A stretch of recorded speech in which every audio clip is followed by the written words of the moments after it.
Morning comes through a hole in the mountain and lands on a bed of white furs bigger than my whole bedroom back home. I lie still and count the damage out loud. Quiet, the way I count anything that scares me. 2 ribs bent. 1 shoulder that went out in the night and got put back, I do not remember by whom. My left arm tied to a board under a sling of wedding silk.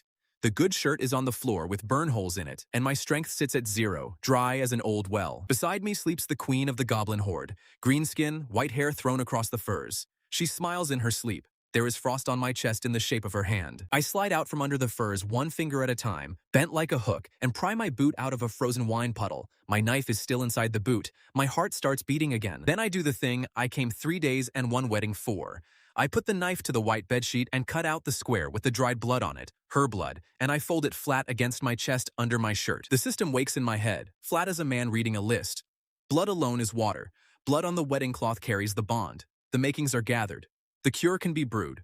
Days remaining, 6. I stand. My spine makes a sound like a green branch. I take 4 steps toward the light and my heel comes down on something soft that screams like a strangled duck. A feast toy. A pig bladder on a stick with a whistle in its neck. Of all the floor in this cave, it was lying under my heel, and now it is telling the whole mountain about me. Behind me, the furs move. Husband, she says, warm and happy and half asleep, where are you going with my bedsheet? I tell her it is for science. Humans study cloth, I say. It is a human thing. Every word out of my mouth is worse than the one before it. Her eyes come open all the way. They are the color of deep ice, and they are delighted. I throw a clay pot at the floor, and the world turns to smoke. 5 mornings before the goblin morning, my daughter sits on our doorstep in the sun and counts chickens. 4 chickens, she says. Then the spotted one moves, and she counts it again and gets 5. She is 6 years old, and she counts everything she loves. Her hands are gray to the wrist, gray like ash stirred into milk.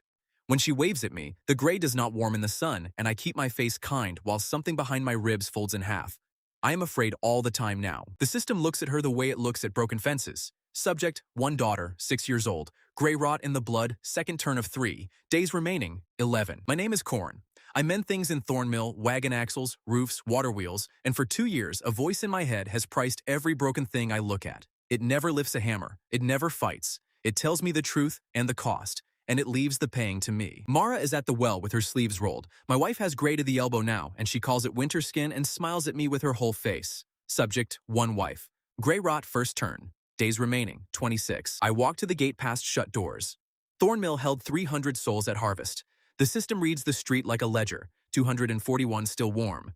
Days remaining for the village, 40. At the north fence, there is shouting. 7 of the gray stand in the morning fog on the outside of the rails. They stand with their heads tilted, like people listening for a bell only they can hear. Old Sepha is among them. She sold me eggs on my wedding day. She does not blink anymore. The men push the gray back with hay poles, gentle at first, because pushing your neighbor with a pole feels like sin. The gray do not push back. They lean all day and all night. The same slow weight, and our fence is old. The system prices it without being asked.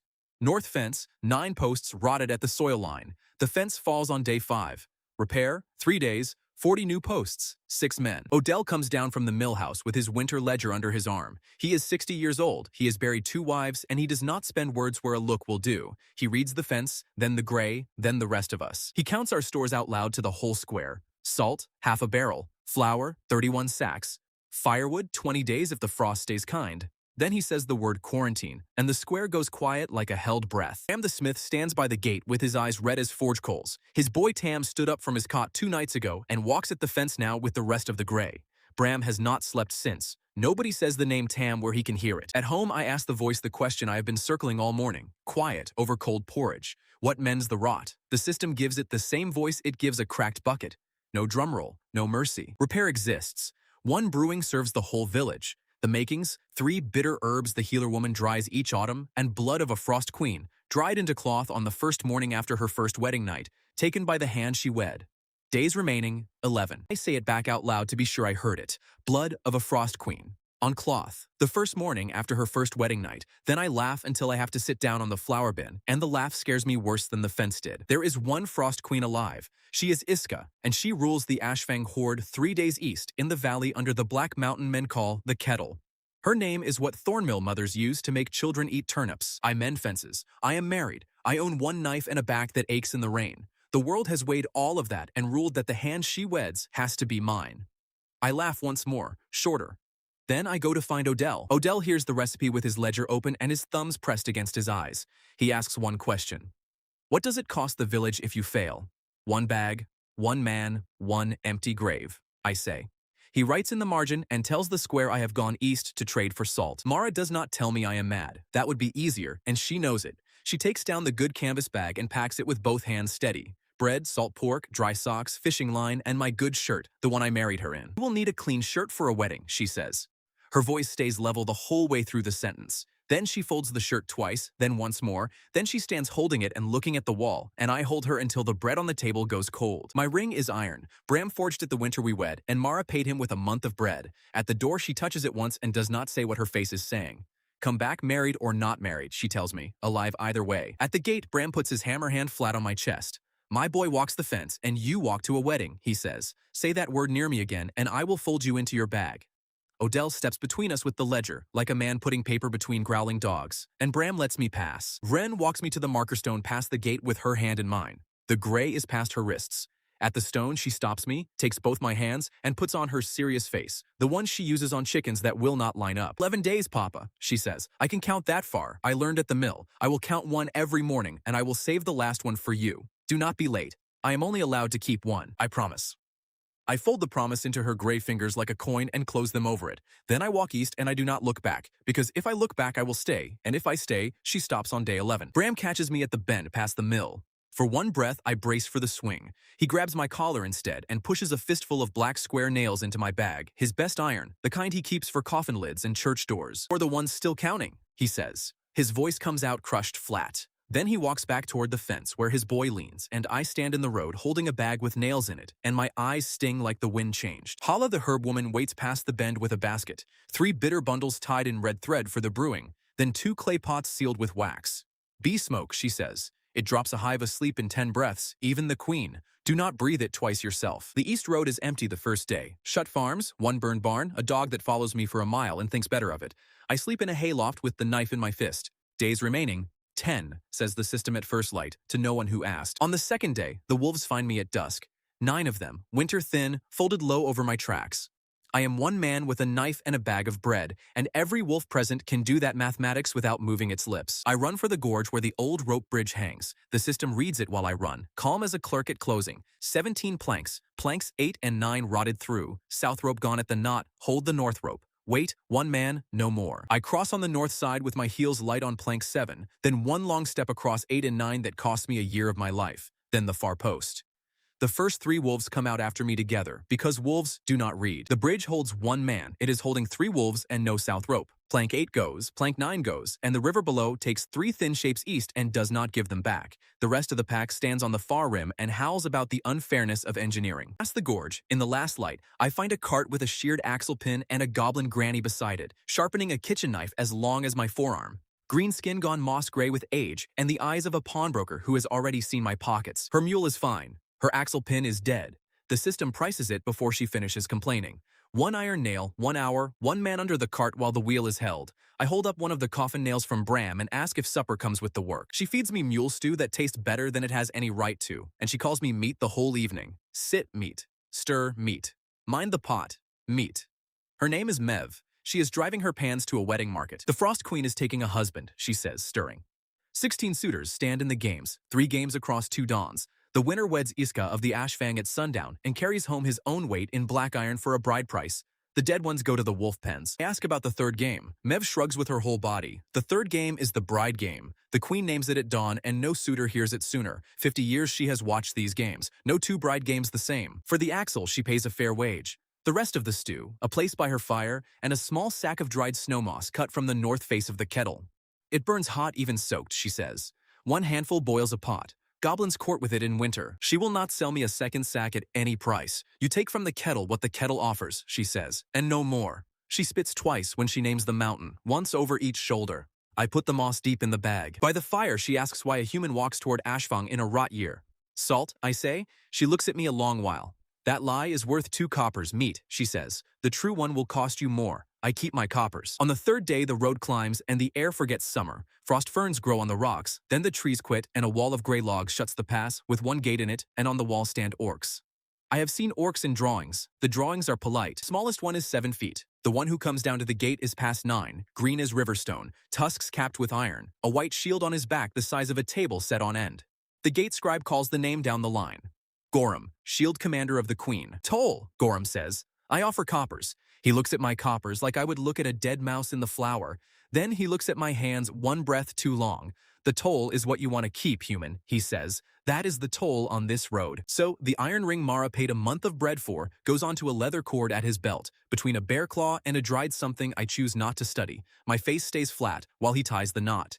Inside, I am one long shout. Days remaining, 9, says the system, which cannot read rooms. Ashfang fills the whole valley under the kettle. Hide tents big as barns, stone halls with whale-ribbed doorways, forges going day and night, wolf pens singing, and over it all the mountain, black and round-shouldered, a pot turned upside down over something nobody names. Nobody eats me at the gate, which is the warmest welcome of my day. Goblins come up to my belt and move like weasels. Orcs go 3 meters and move like weather. Shamans walk masked, and where they walk, the crowd finds other places to be. The wedding market roars. I hear Mev before I see her, selling pans at double and calling it a bride blessing, fires on every corner, and a tooth game I do not watch long. The horde is loud, fed, and joyful, and I have never felt smaller in my life. By the fighting pit hangs the suitor plank, 15 names burned in tall runes with room at the bottom. I ask the scribe shaman what standing costs. He picks up a small hammer, and he looks happy about the hammer. 1 tooth from your own mouth, he says. The horde does not deal with a male who stakes nothing. I pay a back tooth into the clay bowl, and it costs less than the ring did. The scribe burns in Corin of Thornmill, then the word human underneath, smaller, like an apology. When the drums stop, all of them at once. The crowd kneels in one wave like wheat under wind, and I learn what a frost queen is. Iska of the Ashfang comes down the pit steps eating a red apple. 7 feet of her, green skin, white hair to the waist, long ears through a silver crown, and a grin like a girl at her own birthday. She walks the line, and she is delighted with each of us. A cook at market. She squeezes an arm here, thumps a chest there, laughs at whatever she finds. The laugh is the laugh of a kind aunt. Large men sweat where they stand. An orc suitor, chest like a cart horse, booms that he will tame the bride by the second night. Iska claps her hands, happy as harvest. Then she takes his hand in both of hers, gentle as a handshake at church, and his arm goes white to the elbow, and he folds into the mud without one sound. Healers drag him off by the boots. Iska tells the line, joyful, with no cloud on her face at all, that the strong own and the weak are owned, and that winning her is the finest fate on offer.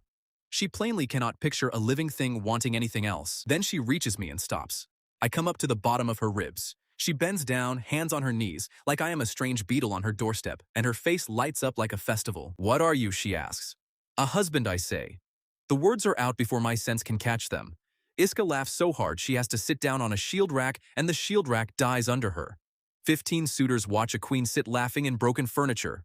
No one makes a sound. She wipes her eyes, points at me, and tells the pitmaster to let the little husband play. Then she leans close and looks at me the way I look at broken plows. Do not die in the first game, small one, she says, and walks off tossing her apple core to the wolf pens. My knees hold until she is gone. I count that as a win. The first game is called The Bell Run, and it is a simple, honest way to die. 2 greased pine poles hang side by side out over the wolf pit, and along them hang 8 iron bells. Come back with a bell, stand in the second game. No bell, go home, or go down. The wolves below are the size of ponies, and this is their harvest fare, and we are the geese. The system reads the rig while the pitmaster howls the rules. West pole sound. East pole cracked 1 hand from the anchor, green wood under the grease. It bears 1 orc. It does not bear 2. Days remaining, 8. The horn goes. 15 big males charge 2 poles. I charge 2, straight at the east pole, screaming mine, mine, get your own, in a voice I do not recognize as belonging to a married man. It works the way cheap tricks work on proud men. 3 orcs swing wide to crush the loud little human and take the east pole first. I stop dead at the anchor post and wave them past like a polite gatekeeper. They go out onto the pole together, 3 across, maybe 80 stone of suitor. Crack is small, like a knuckle. The splash is enormous. The east pole lets go at the anchor. 3 suitors drop, and the wolves stand up together, men hearing the dinner bell. 2 of them climb out by the chains with wolves swinging off their belts. 1 does not climb out. I am already flat on my belly on the west pole, hugging it like a drunk hugs a fence, sliding 1 hand width at a time while the grease soaks my shirt. I come back with the last bell in my teeth. The crowd finds its voice, and what its voice wants is my blood. Bones and beer cups rain off the rails. Cheat, they howl in 2 tongues. Runt, wolf food. A goblin lady leans over the rail and hits me with a sausage. 1 sound shuts the rest off like a lid. Iska is laughing. She points at me, at the pole, at the dripping suitors, and she laughs until the awning shakes. It used their own weight, she shouts, like stones in a stream. The pitmaster bites my bell to check it is real.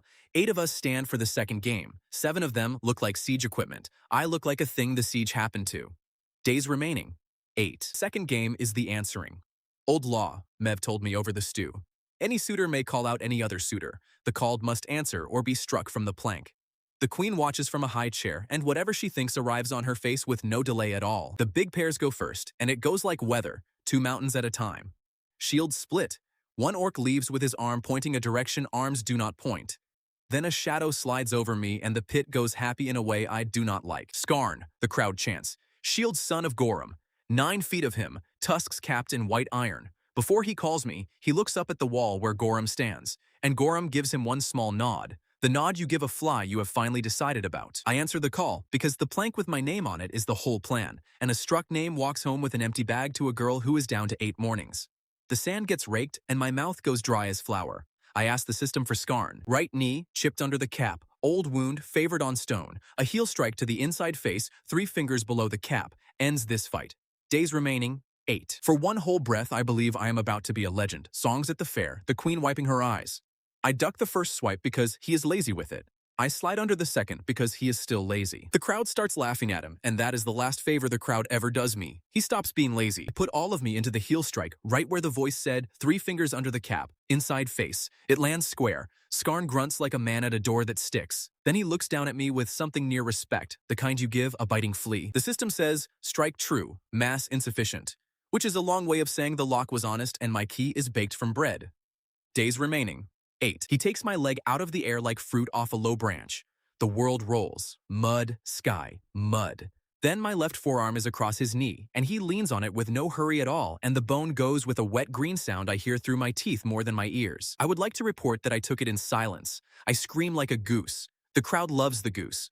Beer comes down on my back like weather, while Skarn lifts both arms and turns in a slow circle, collecting the whole pit. In the mud, with sand in my teeth, I look for the high chair. Iska has already turned away. Half an apple in her hand, she is asking the shield wall what is for supper.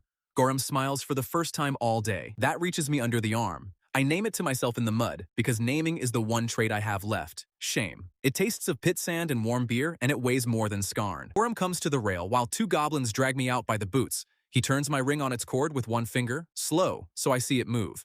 Human iron, he says. Soft. It bends where it should hold. Walk home, meat. The bride game is for suitors, and a suitor is a thing that stands. It is Mev who splints the arm, because the horde healer looks at humans the way a cook looks at very small fish. She ties my forearm to a length of cart rail, charges me the whole true story as her fee, and calls me a fool with a career in it. Her hands are gentle. Her mouth is a market, so I pay her with it.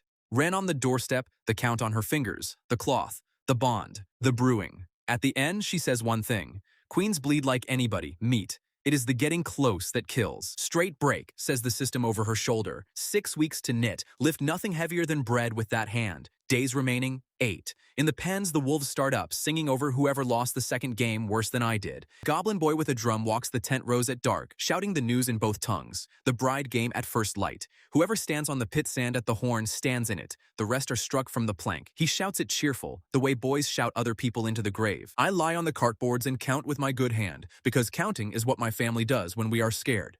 3 days home if I quit now, an empty bag, and a girl at a marker stone saving me her last morning. Then I count the other way. 1 arm that works, 2 smoke pots, 1 sack of moss that burns wet, a knife, a clean shirt, and a queen who laughed at my trick before she got bored. It is a thin pile. I have mended plows with less. Let the horde laugh tonight. Laughing at me has been free all day. Tomorrow the price goes up. Ren is saving me a morning, and I do not plan on needing it. The bride game is at dawn. I will be standing on the sand. First light comes up gray over the wolf pens, and the pit sand lies raked flat as a fresh grave. 6 suitors stand on it at the horn. 5 of them are orcs the size of hay barns. The 6th one is me, and my arm is tied to its board. I am wearing the good shirt because Mara packed it and said I would need a clean shirt for a wedding, and today, one way or the other, I believe her. The whole horde hangs on the rails before the sun clears the ridge. Yesterday, they paid beer to watch me break. The sausage lady is back at her post, and she has brought a fresh sausage. I choose to take that as respect. Ika does not climb to the high chair. She walks the sand herself, and she is not eating anything, and the goblins on the rails find that alarming. The pitmaster opens his mouth. She waves him quiet. The bride game belongs to the bride, she says. I name it myself. She points past the pit, at the pool under the cliff where meltwater comes off the kettle in one long white fall. Strength spills, she says. So my game is not for arms. It is for the head, and for how much hurt a man can carry without dropping what he loves. Here is the game, she says. On this bank burns my fire. On the far stone behind the fall stands my bride lamp, iron and cold. Take 1 coal from my fire and carry it through the water. Light my lamp, and you have carried my fire through winter, and you are my husband. 1 coal each. No torch, no pot, no friend, no second try. She smiles around the rules like a girl handing out sweets, and an orc behind me makes the sound of a man reading his own bill. System reads the crossing while the pitmaster howls the odds. The fall beats in sets, 7 heavy, then 3 soft. The stone shelf under the fall is cracked at the root. It bears 11 stone and no more, and no orc alive is that light. Then the flat voice adds the line that is mine alone. Snow moss burns wet. 1 coal packed in a wet moss nest lives through water. Days remaining, 7. We draw a turn order from a helmet, and the lots are our own staked teeth. I draw the last turn. It is the first piece of luck this valley has sold me at a fair price. First orc marches in with his coal held high in his bare fist, proud as a banner pole. The fall folds him at the 3rd step and slaps the fist open. The coal dies with a small wet hiss, and the whole valley makes the hiss back at him, together, with love. The second one has thought hard all morning. He puts the coal in his mouth. The crowd goes wholly quiet with joy. 5 steps, and then the coal remembers what coals are, and he is swimming and blowing smoke like a kicked stove, and the healers cannot row for laughing. The third one is a runner. He waits out the heavy set and sprints the soft one. Quick feet, good count, and I stop breathing, because he has nearly got it. Then the cracked shelf meets 20 stone of sprinter, and it tips him in sideways, like a spoon flipping an egg. Fourth never reaches the water.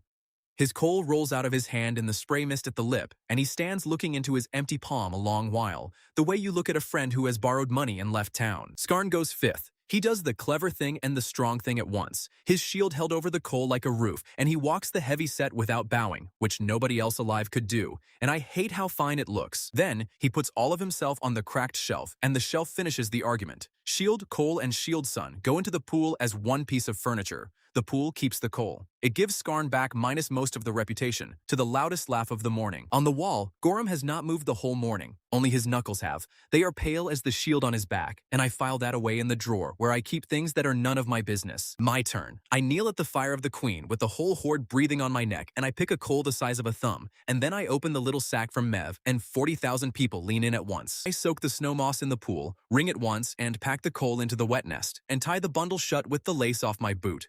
The rails boo me with their whole hearts. A man with a plan is a man cheating, says everyone who did not bring one. Iska has come down to the waterline. She chews a knuckle and bounces a little on her heels, and in a queen 7 feet tall that is a whole weather event. The water off the kettle hits like a dropped wall. Cold with opinions in it. I set my bare feet on the cracked shelf, bow my back under the heavy set, and I start to count out loud, because counting is what my family does when we are scared. 7 heavy. I feel each one in the ribs. 3 soft, and I take 3 flat steps and stop and bow again before the wall of water comes back. The moss keeps its promise, which means it starts to burn, which means my closed fist is now a very small oven. The ember eats through the nest and finds my palm around the 40th count. I smell my own skin over the water smell. I put the pane on the shelf next to the arm and the ring and the sausage, and I keep counting, and my voice does not wobble even once. The valley goes quiet in rings, near rails first, then up the banks, until there is only the fall and one small human voice counting water in the tongue of Thornmill. The far stone, the fall spends its whole purse on my neck. I stand under it and let it. Sparks crawl out between my fingers and die on the wet board of my arm, and small burn holes open all down the front of the good shirt. Then I am through the white curtain, on dry stone, and I crack the nest open like an egg. The coal is alive, small, mean, orange, alive. I tip it into the bride lamp, and the wick takes, and a flame the size of a bean stands up in front of 40,000 people. Nobody roars. That is the strange thing. The whole valley holds its air, and I can hear the little lamp burning. On the rail, the sausage lady lowers her sausage slowly, the way you lower a flag for somebody important. Then, one voice from the cheap rails, old and mark it loud. That is moss cording, you stumps, Mev yells. Wet moss and walked fire, the old way, the way your grandfathers won your grandmothers. And the silence turns over into a roar with drums under it, and the roar is for me. My knees pick this moment to file their complaint. I sit down on the far stone next to the burning lamp, and I wave at the horde with my burned hand. The horde waves back. All of it at once. Iska crosses the pool in 4 strides, water bursting white at her knees, lands on my stone, and reaches down with both hands to test her prize herself, the way she squeezed suitors on the first day. Would love to tell how I dodged like a hero. What happens instead is my heel finds the bride lamp, the stone tips out from under my balance, and I fall face first at a queen, one good hand grabbing for anything in the world on the way down. The anything is her ears. My good hand closes full on one long white-pointed ear, and the board tied to my broken arm swings up on its sling and lands flat against the other, and there I hang off the ears of the Frost Queen like a man pinning laundry in a storm. The stadium falls on its knees. All of it in one wave, orcs and shamans and the pitmaster and the sausage lady down like wheat under wind, and every wolf in the pens lifts its nose and starts one long note with ceremony in it. Iska makes a sound I have never heard a large predator make, high and small, like a kettle starting. Her legs fold, and the queen of the Ashfang horde sits down in the wet sand in front of me, red as her own apples, holding my hand against her ear with both of hers. Let go fast, like the ear is hot bread. The whole crowd moans as one animal. I put the hand back. The crowd gasps and leans closer. I hold very still, because it seems every single thing I do now means something enormous to 40,000 people. The scribe shaman explains it from where he lies, face down in the sand, in his official voice, which the sand does not improve. The ears of a frost queen are held once in her life by the wedded hand on the oldest vow of the ice, older than words. It does not run backward. Letting go quickly, he adds, still into the sand, is read as eagerness for the wedding night. The crowd cheers. I stop letting go of things. I stop moving entirely. Close by, a grandmother weeps into a market basket about waiting 50 years to see an ear vow done. I ask the system quietly what the ear vow costs a man. The system thinks about it. Marriage, it says. Total and permanent, with property law attached that we do not have time for. Days remaining?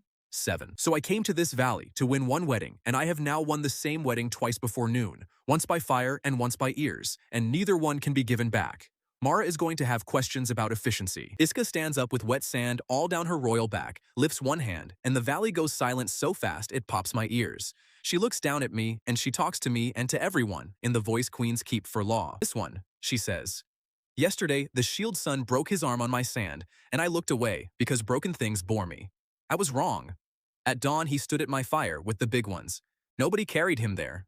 He stood up on his own. Everything in my valley that gets knocked down does one of two things, she says. It stays down or it hits back. Standing back up is a third thing, and it is the rarest thing, and winter knocks every one of us down in the end.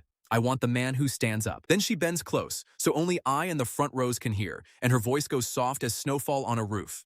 You will never be knocked down again, husband. Whatever tries, I will break it, and I will bring you its hands. Warmth goes through me, and cold comes right behind it, and I could not say where the one ends and the other starts. Married to winter. That is the weather now. The wedding is set for sundown, and the day between belongs to shamans and scales. They weigh me on the wolf scale against black iron, because the winner carries home his own weight in iron, and the scale settles at 11 stone, and the whole square feels sorry about it. 11 stone, the scribe announces, in the voice you use for a poor harvest. Iska waves her hand. Pay it twice, she says. My husband folds small, like good rope. 22 stone of black iron go into a chest with my name burned on the lid. Bram would sit down at the sight of it. Sundown comes purple over the kettle, and the horde lights 900 fires down the valley floor. 4 goblin grandmothers wash me in a copper tub and discuss my ribs like produce at a slow market. One of them charges the other 2 for looking. Then every drum in the valley starts at once, and the mountain keeps the beat in its stone, and I am walked up the long throat of the palace cave on a path of white wolf fur, in the good shirt with the burn holes, which the grandmothers have declared holy exactly as it is. The rite is short, loud, and completely mad. A shaman shouts the accounts to the crowd like a challenge. 22 stone of iron for the groom, 60 oxen to the feast, 40 barrels of black beer, 1 ox whole to the wolf pens, for luck. They tie my good wrist to her wrist with white sinew, 12 turns. They set 1 moss ember between our joined palms, small, just enough to bite, so the hands remember the day. The scribe says this is mercy-sized for humans. Iska does not twitch. My hand remembers plenty already, and Iska breathes on her free hand until it shines and lays it flat on my chest over the heart, and cold goes through shirt and skin and bone, and sets there, like a seal pressed into wax. The mark of the wife, the shamans sing. Frost the husband wears home. She bites her red apple and holds it to my mouth. I bite where she bit. The valley loses its collective mind. Married, bellows the pitmaster, twice over and once again, by fire, by ears, by apple. Feast. While the feast eats itself, the grandmothers carry a folded white sheet past us into the sleeping cave, solemn as a banner. At first light, we come to read it. One tells me, kind and terrible at once, and what we read goes up the mountain. I do not ask. Tonight is full enough. On the shield wall above the fires, Gorham stands with his arms folded while the horde dances. The little human is a husband of the queen now. The oath of the wall covers a husband whole, every drop of him, waking and sleeping, forever. Gorham turns the small iron ring on its cord, once, the way a man turns a splinter he cannot dig out. 9 wars, and now the wall must guard a thing he could break by sneezing. He watches the human laugh at something the queen says, and the taste in his mouth is spoiled milk. At the door of the sleeping cave, my wife picks me up under her arm like fresh bread, careful of the board, kicks the door shut behind us, and the drums and the fires and the whole roaring mountain stay on the other side of it. Morning, and the world is white smoke. The first of the 2 clay pots from Hala spends itself in the sleeping cave behind me, and the cut square of the sheet lies folded flat against my chest under my shirt, right where I put it before the smoke. Behind the smoke, my wife is laughing. It is a laugh with no safety in it. "Husband," she calls through the white sweet as a baited trap, "come back, the vows have a morning half." Then a wall near the door stops being a wall, and I stop being slow. The system speaks with its hands folded. The queen has taken up the bone mace of her mother. Structural advice follows. Be elsewhere. Days remaining, 6. Run the palace the way a rat runs a granary it has robbed once already. Left at the whale rib arch, down the feast hall where the fires are down to coals, and 300 wedding guests sleep exactly where the beer put them. I go through on my toes, between hands and heads and one wide-open snoring mouth, while behind me, doors are stopping being doors at a steady working pace. My wife does not search rooms. She subtracts them. 3 trolls sleep across the west corridor, wedding guests, gray as boulders, holding hands. There is no way around, so I go over, up a belly, across a shoulder the size of a stove, off a folded ear. Not one of them stirs. Trolls sleep like paid work. Behind me, the bone mace holds a short conversation with the corridor, and a door leaves its frame with all its opinions, and her voice sails over the wreck, furious and happy in one braid. "You married Winter, husband." Winter fetches. The lower halls are wet from the feast washing, and I learn the first puddle with my feet, the second with my hip, the third with the last of my dignity. Behind me, the puddles meet the mace and stop being puddles. There is no time to mourn them. Shut oak door stands between me and the morning market cave. The system reads it while I am still running at it. Oak, cross-braced, proud of itself. The bottom hinge pin sits loose and rot.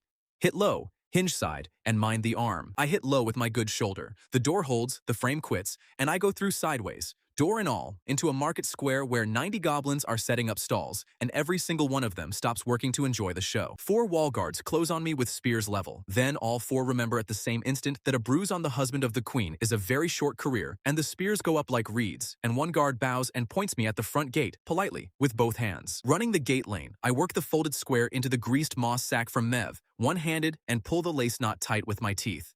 The palace hangs over a river gorge. A man being fetched should plan for water. The gate yard is full of wolf riders saddling for morning patrol, and wolves have never once cared whose husband anybody is.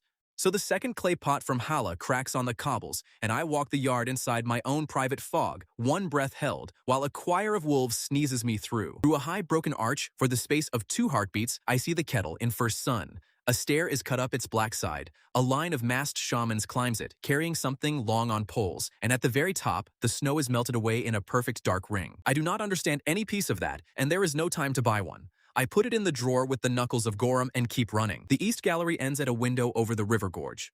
Behind me, my wife comes down the gallery like a landslide with a hairstyle. The system prices the window without being asked. Drop, 4-man heights. Water, deep, fast, offended. Survival, likely. Dignity? No. I jump. On the way down, I hear her yell to the whole gorge that I am magnificent. Then the bone mace goes past me like a thrown church, clips the gate tower, and half the tower lets go of the other half and comes down the cliff behind me in large, polite pieces. The river takes me the way Mev takes coppers, fast and without one drop of sympathy. I keep the sack up out of the water with the good hand while the rest of me negotiates with rocks, and the negotiations do not go my way, and I win anyway because the current runs west. Off the gorge walls behind me, one more time, ringing like a bell rung by an angry bride. Keep the sheet, husband. I am coming for the rest of you. And under her voice, the whole mountain cheering her on like a harvest home. 2 valleys down the river spits me out on a gravel bar, which saves me the toll wall and costs me 1 boot and every warm thought I own. I open the sack with my heart between my teeth.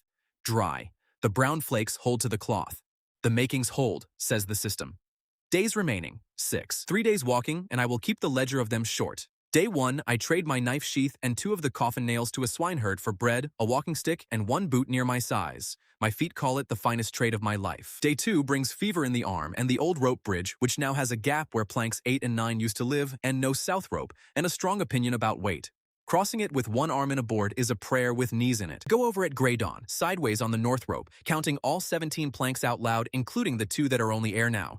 The gorge listens politely and lets me pass. On the far rim, the thin wolf pack smells me as far as the bridge posts, thinks about the planks, and trots away. Wolves remember engineering. I laugh alone in the cold, and it costs me nothing. The system opens shop each morning with the same bell. Days remaining, 5. Days remaining, 4. On the 3rd evening, I come over the last hill above home, and I stop in the road because the north fence of Thornmill is not standing anymore. It lies flat for 60 paces, posts snapped at the soil line, exactly where the voice priced it the day I left. Gray figures stand in the lanes between the houses, thin and patient. The living have pulled back to the mill house and the church, and every door I can see is shut. Bram meets me at the fence gap with a hay pole up. For one whole breath, he does not know me. Wet, one arm boarded, burn holes down my shirt, frost in the shape of a hand showing through them. Then he does, and the pole drops, and the biggest man in Thornmill makes a sound like a gate hinge. Odell has the mill run like a winter ledger. Everyone counted. The gray walked gently out of the lanes with hay rails twice a day. 206 still warm, says the system over his shoulder. 19 walk gray at the fence. It was 241 when I left. Mara opens the mill door before I reach it, the way she has always opened doors a breath ahead of my knock. Her eyes go over me once, top to bottom, counting damage the way the wife of a mender counts it. "You are alive," she says. "The rest keeps. Where is the cloth?" Hala has kept the 3 bitter bundles dry under her floorboards with the red thread still on them. We brew that same night in the big wash kettle at the mill, and the village stands in the doorway and watches, quiet as church. System reads the workout flat, step by step, and I do exactly what it says. Water from the well, 40 pails, full boil. The 3 bundles in whole, 100 count each, skimmed twice. My arm is allowed to lift nothing, so I count and pour, and 6 women haul, and Hala stirs. Then the cloth. Last of all, the whole cut square of it. I put in the thing I was married for, and the water turns the color of a winter dawn, pink and gold together, and Hala starts crying into her shoulder without once changing the pace of her stirring arm. 1 ladle for a child, 2 for a grown, says the system. Odell reads names off the winter ledger by lamplight, and Thornmill drinks its medicine in a line, the way this village does everything, scared, orderly, and holding hands. Wren is gray to the shoulders now. She is too weak to stand in any line, so the line lets us go first, all of it, without one word said about it. She lies in the mill loft on a flour sack bed, and her fingers are still moving. Even now, she is counting mornings. I hold the ladle to her mouth with my burned hand, and she drinks in little bird sips, and halfway she stops to breathe, and the breath is a thin tearing sound, and I keep my face kind the way I kept it on the doorstep, while everything behind my ribs folds in half. Then, she sleeps. I sit the night on one side of her with the empty ladle, and Mara sits the other side, and we do not talk about queens. Between us, our daughter breathes in small pulls, and the gray lies on her skin like dust on a shelf nobody is allowed to touch. At first light, the smallest fingernail goes pink. Then, the finger. Then, the whole hand, slow, the way dawn comes down a wall. The gray pulls back like water going into sand. Wrists, arms, gone, and her cheeks flush warm as fresh bread. Wren opens her eyes, looks at her own pink hand, and then at me, and says, "Papa, you are early. I still have 3 whole mornings saved. You can have them all." I break in half quietly, so she does not see. Subject, 1 daughter, says the system. Gray rot, gone from the blood. Days remaining for the daughter. It stops there a moment, the first pause I have ever heard it take. All of them. Noon, the mill yard is a wet, loud mess of families holding each other up. 10 of the 19 walkers come back to their own names in the night and stand at the fallen fence, looking into their hands like strangers home from a long war. The young wife of the cooper, back among the living, asks who has been minding her geese, and for a while nobody can answer her, because laughing and crying are using all the same air. 9 do not come back. The brew men's blood that still moves, says the system, flat as a level. 9 walked too long and went past the reach of it. Old Sifa is among the 9. So is the boy Tam. Bram feeds his son the ladle himself at the fence, with half the village standing witness and the other half looking away to give him room. Tam swallows. For one breath, something crosses the gray face, a boy looking for the door of his own house in the dark. Then the gray takes his eyes back. He leans into the wind again, gentle, going nowhere, and the ladle in the fist of his father is bent nearly double, and nobody in Thornmill says one word. Bram lifts his boy the way you lift a boy out of a pond and carries him home to the forge. At the door, he stops with his back to us all. "You brought enough for the ones still counting," he says. "My boy stopped counting before you ever left. That debt is paid honest, Mender." Forge rings all that night, slow and even, no hurry in it. Nobody goes to ask. In the morning, there is a bed frame of black iron standing in the smithy window, small, with high rails, the kind you build so a sleeper can stay safe in one place. Nobody asks about that either. That evening, Mara sets supper on our own table, sits across from me, folds her hands, and I understand that the rest has stopped keeping. "Tell it by count," she says. "You know I keep accounts better than speeches. How many days did you know her? 2. How many games? 3. What did the third one cost?" I put my burned palm flat on the table beside the board on my arm. She looks at both a long time and writes them somewhere behind her eyes. "Did you wet her in my shirt?" "Yes." "In the burn holes too?" "Yes." "Was there a feast?" 60 oxen, I say, and 40 barrels. She nods like a woman checking sums against a bill. "And a bride price, 22 stone of black iron, in a chest with my name on it, 3 days east of here." Then, in the same level voice as all the rest, "Where is your ring corn?" And there it is. The one question with a knife folded up inside it. "An orc took it at the toll wall," I tell her. "It hangs on his cord between a bear claw and worse, and he called our iron soft." Mara is quiet for a long time. The fire ticks. In the next room, Ren laughs at something inside a dream. A month of bread, Mara says at last. I paid Bram a month of bread for that ring when you were still too shy to eat at my table with your hat off. She still does not raise her voice. You let the road take our marriage off your hands so you could walk to hers. Bring my bread back. I say yes. It is the only word in the house big enough. She stands, banks the fire, and stops in the doorway with her back to me and asks the last line of the account into the dark hall. When your queen comes to fetch you, and she will come, which wife stands in the door of this house? Then she goes up to bed without waiting on an answer, which is fair because I do not own one. At dawn, the church bell starts, then the mill horn, then every dog in Thornmill at one time, and under all of it a sound I know in my feet before my ears, the ground humming like a bridge with a loaded cart on it, except it does not stop. I am at the fallen fence with one boot on, when the east hills grow a skyline, spears first, a whole standing field of them, then banners of white wolf fur, and horns underneath the bell, long ones, the kind that argue with mountains. In the crowd, goblins in their thousands, orcs by the wall load, trolls walking on their knuckles, wolf riders pouring down the green slopes like water that has found a hole. The system offers no exact count, which frightens me more than a count would. In front, on a wolf the size of a barn with iron plates bolted down its shoulders, rides my wife.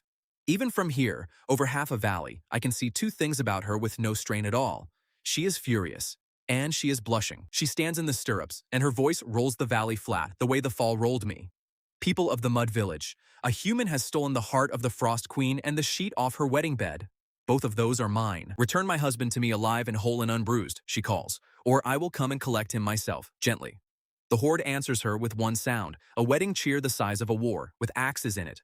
The birds leave the whole valley at once. Behind me, every door in Thornmill has opened, and every face I have ever mended a roof for is turned my way, all wearing the same expression. Odell already has the ledger open. Bram folds his arms over his hammer. Ren, at the mill window, waves at the horde with both pink hands. The system speaks, flat and helpful as ever. Ashfang horde, hostile intent, low. Matrimonial intent, total. Repair exists. The makings, one husband, delivered standing. Days remaining before the horde reaches this fence, 1. I stand at the fallen fence and count out loud because counting is what my family does when we are scared. On my side, 215 people, 30 snapped posts, no wall unless the mill is a wall, one church bell, one knife, and one arm that lifts. Across the valley, my wife and 40,000 relatives by marriage. The sums are not close. I pick up the nearest fence post anyway with my good hand, because a fence is where a mender starts. Night comes down on two kinds of fire. Ours in the mill yard, small and careful. Theirs across the valley in rows past any counting, a town that walked here and lit its lamps.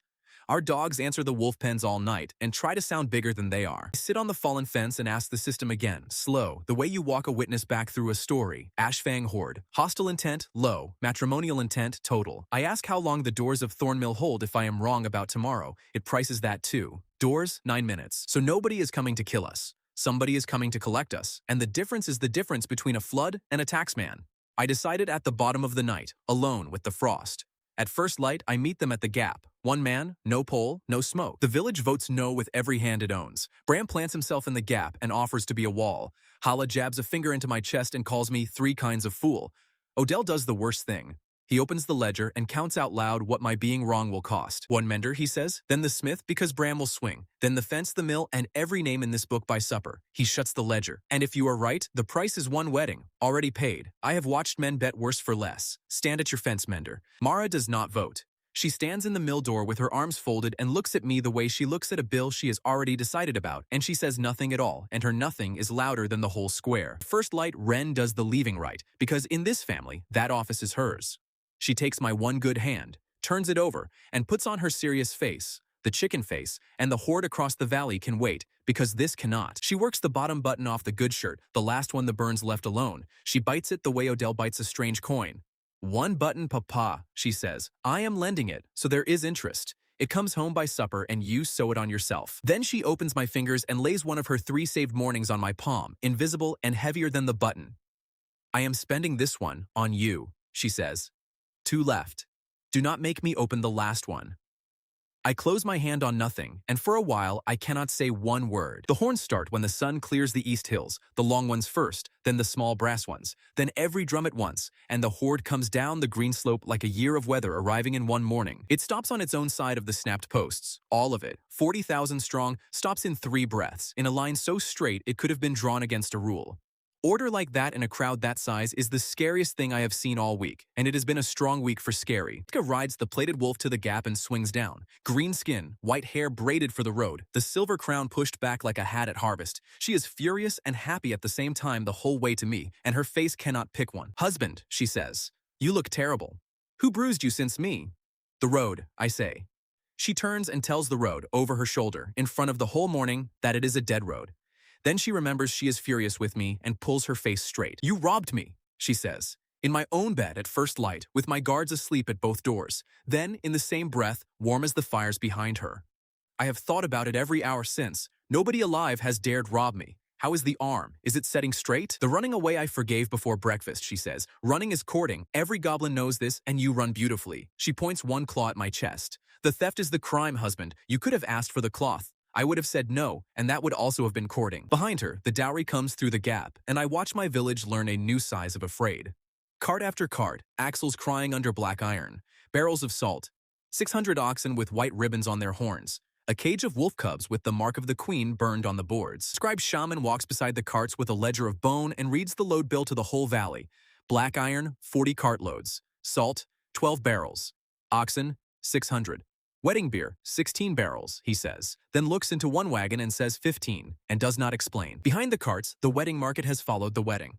I hear Mev before I see her, selling pans off the tailboard at double and calling it a siege blessing, and the sausage lady sets up her rack at the gap with a queue on both banks before her fire is even lit. Ren hangs out of the mill window, counting oxen, loses the count past 200 and starts over, happy as a fair. Odell writes the loads into the winter ledger with a hand that shakes only a little.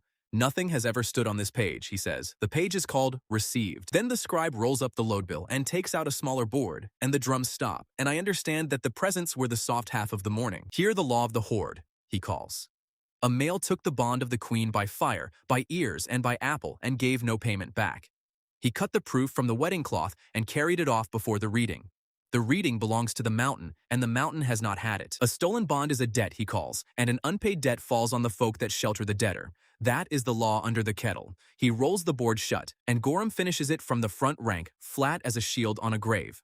The husband walks out on his own feet, or the wall walks in. 216 people behind me stop breathing in one body. I feel the first post I raised yesterday standing against my shoulder, and I do the one thing this valley has not seen me do yet. I step over the fallen rails and go to price a job. I name my trade first, the way you do at a strange door. I am a mender. When a thing is broken, I price it before I touch it, so let us price this. The scribe looks at Iska. Iska looks at me the way Ren looks at a new animal in the yard. Speak, husband, she says. The cloth is spent, I say, slow, so the back ranks hear it. I boiled it with 3 bitter herbs and 40 pails of well water, and it pulled the gray rot out of 200 people. That is what your proof bought. There is nothing left to hand back, so I have come to owe for it. The debt stands, I say. I do not argue the bill. I argue the terms. The scribe opens his mouth, and Iska lifts one finger, and he closes it. Terms, she says, and a smile is trying to get past the anger onto her face, and the two of them jam in the doorway. Go on then, she says. But the sheet stays on your bill, husband, at full weight. Stolen sheets gather interest. I tell her my daughter runs her lending the same way, and something goes over the royal face that no queen would ever admit to. From one, I say, the debt is mine alone. Not one hair of Thornmill stands behind it, and whoever touches this village collects nothing and owes me. Term 2. Debts pay oldest first, and I carry an older one. I owe my wife an iron ring that hangs today on the belt of your wall commander. Term 3. A mender does not walk off a half-mended job. This village is broken open under my hands. When Thornmill stands safe, the newest debt comes due, and I walk out of this gap on my own feet, delivered standing. That is the schedule. Price the work or send the wall. The horde makes a sound I have never heard a crowd make. Low, a hive asking itself a question. Gorham watches me with his arms crossed, a man watching a mouse sharpen a straw, and one hand comes to rest flat over the cord on his belt. Iska walks the gap once, twice. Then she laughs, and it is the birthday laugh from the pit, the one that means the world has handed her a thing she did not know it sold. All my life, she says, a thing meets winter, and it obeys, or it fights. I found the man who stands back up, and I married him, and I called that the third thing.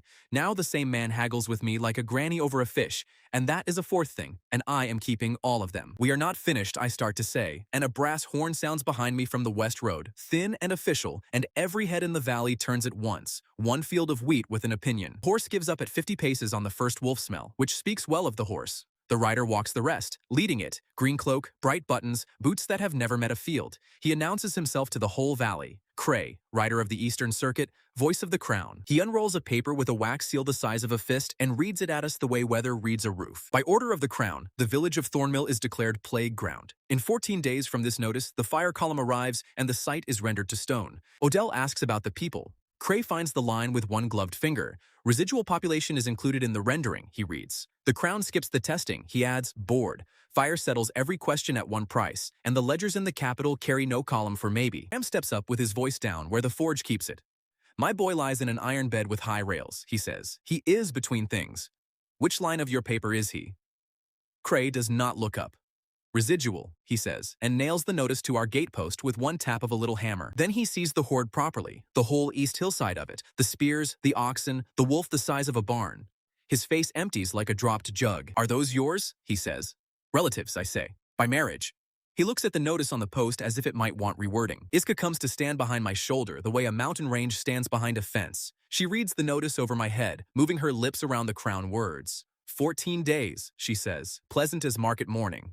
Little crown man, does your king know where your bones are standing today? Alive, I say, before her hands can finish the thought. He rides out alive, whole and unbruised, and I have heard that price somewhere before. Iska sighs the sigh of a wife with a careful husband, and the whole front rank sighs with her, denied the same small treat. Orm steps into the west road anyway. There is a toll on this road now, he says. The toll is what you want to keep. He lifts the brass horn out of the crown gloves with 2 fingers, gentle as a man taking scissors from a child, and hangs it on his cord beside the bear claw and my ring. Cray opens his mouth about crown property. Gorham leans down until their faces share one weather. Cray shuts his mouth, finds his stirrup at the second try, and rides west with the back of his neck red enough to light pitch. Nobody laughs out loud, which is the worst laughing there is. Odell opens the ledger to the last page, the one where he keeps what the world owes Thornmill, and writes slow enough for everyone to watch it done. Cray, rider of the Eastern Circuit. Owes this village one word, residual, spoken of living neighbors. That page always gets paid, he says. Then he pulls the notice off the gatepost, folds it flat, and puts it in the back of the winter ledger, the way you keep a bill you mean to argue in front of a judge someday.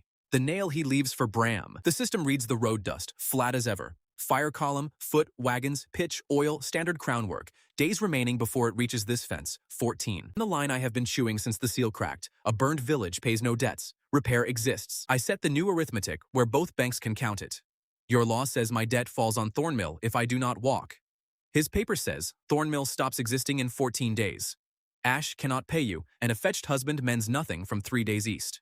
We share an enemy, and it is a clerk. Iska claps her hands once, like close thunder. Then we eat the column, she says, bright as a girl picking apples. No, I say, and the whole hillside frowns at me together. Kill 1 column and the crown sends 10. Clerks multiply worse than wolves. Ask any ledger. What we do instead is make Thornmill too dear to burn. Soldiers go where clerks send them, and clerks stop it expensive. We build until burning this village costs the crown more than forgetting it. Iska looks at me a long breath.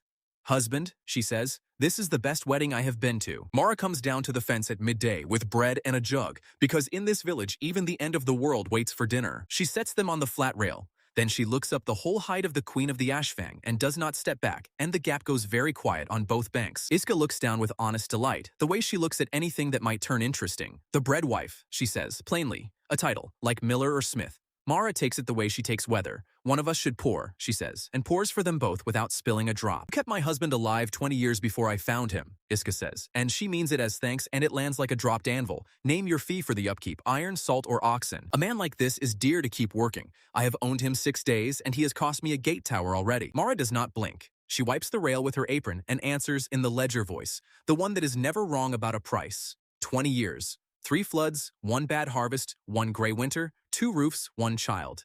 Paid in full every year, both directions. There is no bill to send. Iska frowns at her like a book in a wrong tongue. Then how do you hold him, she says, if nothing was paid? Mara looks at her a while. You paid 22 stone of iron and 60 oxen, and you got a wedding. A wedding is 1 day. I got all the other days free, and free is the best price. 2 nights ago, I asked a question in my own doorway, Mara says. Whose wife stands in the door of that house? Here is the answer, and listen once. I do not repeat sums. I am not the wife of the man. Any woman with a fire can be that. I am the wife of the house he walks home to. Doors swing both ways, she says. When he steps out of mine, he is yours to fetch, and the fetching is your business and his weather. When he is behind it, he is mine, with the latch down and the supper hot. You hold the fence, queen. I hold the latch. No law of yours reaches past a latch. Frost creeps along the rail from under the royal hand. White ferns of it. It reaches the fingers of Mara where they lie flat on the wood and crosses them, knuckle by knuckle. She does not move them. She does not look down. She finishes the pour with her other hand. Iska looks at those still fingers one breath longer than she has looked at anything else in Thornmill, and says nothing. Then she eats half the loaf in one bite and hands the rest back with ceremony. Your bread beats the bread of my cooks, she says, and I understood nothing else you said. That is fair, Mara says, taking her jug. I do not understand 40,000 of yours. She walks up the lane with level shoulders, and the queen of the horde watches her the whole way, quiet, the way you watch a game you have just learned exists, before anyone tells you the rules. The afternoon belongs to the job, and the job is 3 problems wearing 1 deadline. I walk the village line with the system pricing, the scribe writing, and Iska lifting me over the wet places without asking, which I have decided to stop fighting in front of witnesses. Problem 1. Fire crosses ground. The column burns thatch, fence and stubble, and thrown pitch jumps 40 paces. The answer is the river lying down in a ring, a ditch the fire cannot step over. The system prices it, 1,200 paces around, 3 paces wide, chest deep, 6 men and spades, that is a month. And we do not own a month. With 4,000 goblins, it is a day and a half, if any man can steer 4,000 goblins. The wet comes free. Open the head gate of the mill pond, and the race carries the river downhill into the ring by itself. Problem 2. Fire crosses air. Sparks and fire arrows sail over any ditch, and wet thatch dries by noon, so the roofs change clothes. River mud and cut turf over every thatch, heavy and ugly, and a mud roof does not care who the crown sends.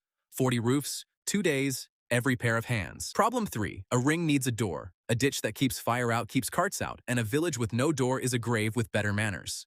The gap gets a bridge that lifts, mill timber for the deck, and the dowry pays the rest. The bride price of the queen turns into hinge and chain. 1 build more, for the other enemy. Fire comes fast and hates water. The gray comes slow and lean. Against the gray, rails chest high that swing back soft, because the leaners still wear the names of neighbors. A wall for fire, a fence for the gray, 2 different builds. Old Sepha leans at the new rails the first evening, head tilted, listening for her bell. A goblin crew watches her a long time, and then, without one order from anybody, they wrap the top rail in front of her in sheep wool, so the leaning is softer. Nobody prices it. Then I learn what an order is worth in Goblin. I say, dig the ring around the whole village, and I draw it in the dirt, and 4,000 shovels hit the ground like 1 shovel. They dig all afternoon and all night. They sing counting songs. They do not stop where the road crosses. By morning, the ring is perfect, closed and brimming with river, and Thornmill has no way in and no way out at all. The road ends in water twice. A goblin foreman stands in front of me, mud to the ears, shining with pride.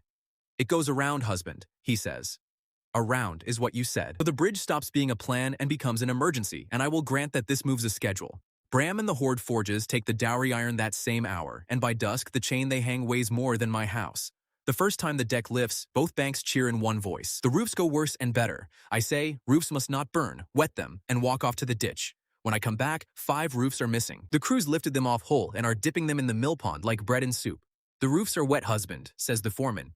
He is not wrong. We settle into mud and turf, and the goblins fall in love with mud past all sense, and by dark half of Thornmill wears brown roofs with grass seams, and the other half is jealous. Wren walks the lane judging every roof out loud, and the crews bribe the judge with visits to the wolf cubs. Fear wears off the way cold does, by working. A troll holds up the long beam of the cart shed all afternoon so the crews can lash it, then falls asleep standing, still holding it, and the builders leave him in the wall and plan the rest of the shed around him until supper. Odell meets the 600 oxen the only way he knows.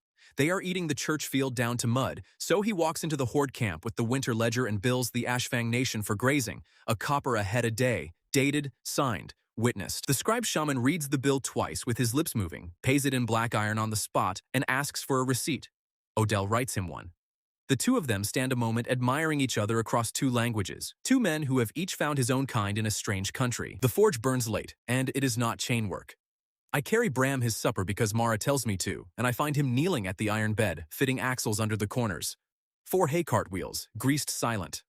Above them Tam leans at nothing, going nowhere, patient as weather. If it comes to fire, Bram says, not looking up. I roll him to the river first, before the bell, before the bridge, before any hammer for anybody. He spins 1 wheel, soft, the way you check a cradle. I built the bed heavy, he says. I never thought I would need to build it fast. Nobody in Thornmill asks about the wheels. Iska leaves me a wall for a shadow.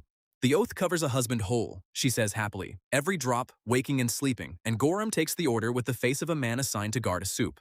He follows me all day at 7 paces, and his disgust is so steady it is nearly company. At the forge, he fills the doorway, while Bram and I set the last hinge pins.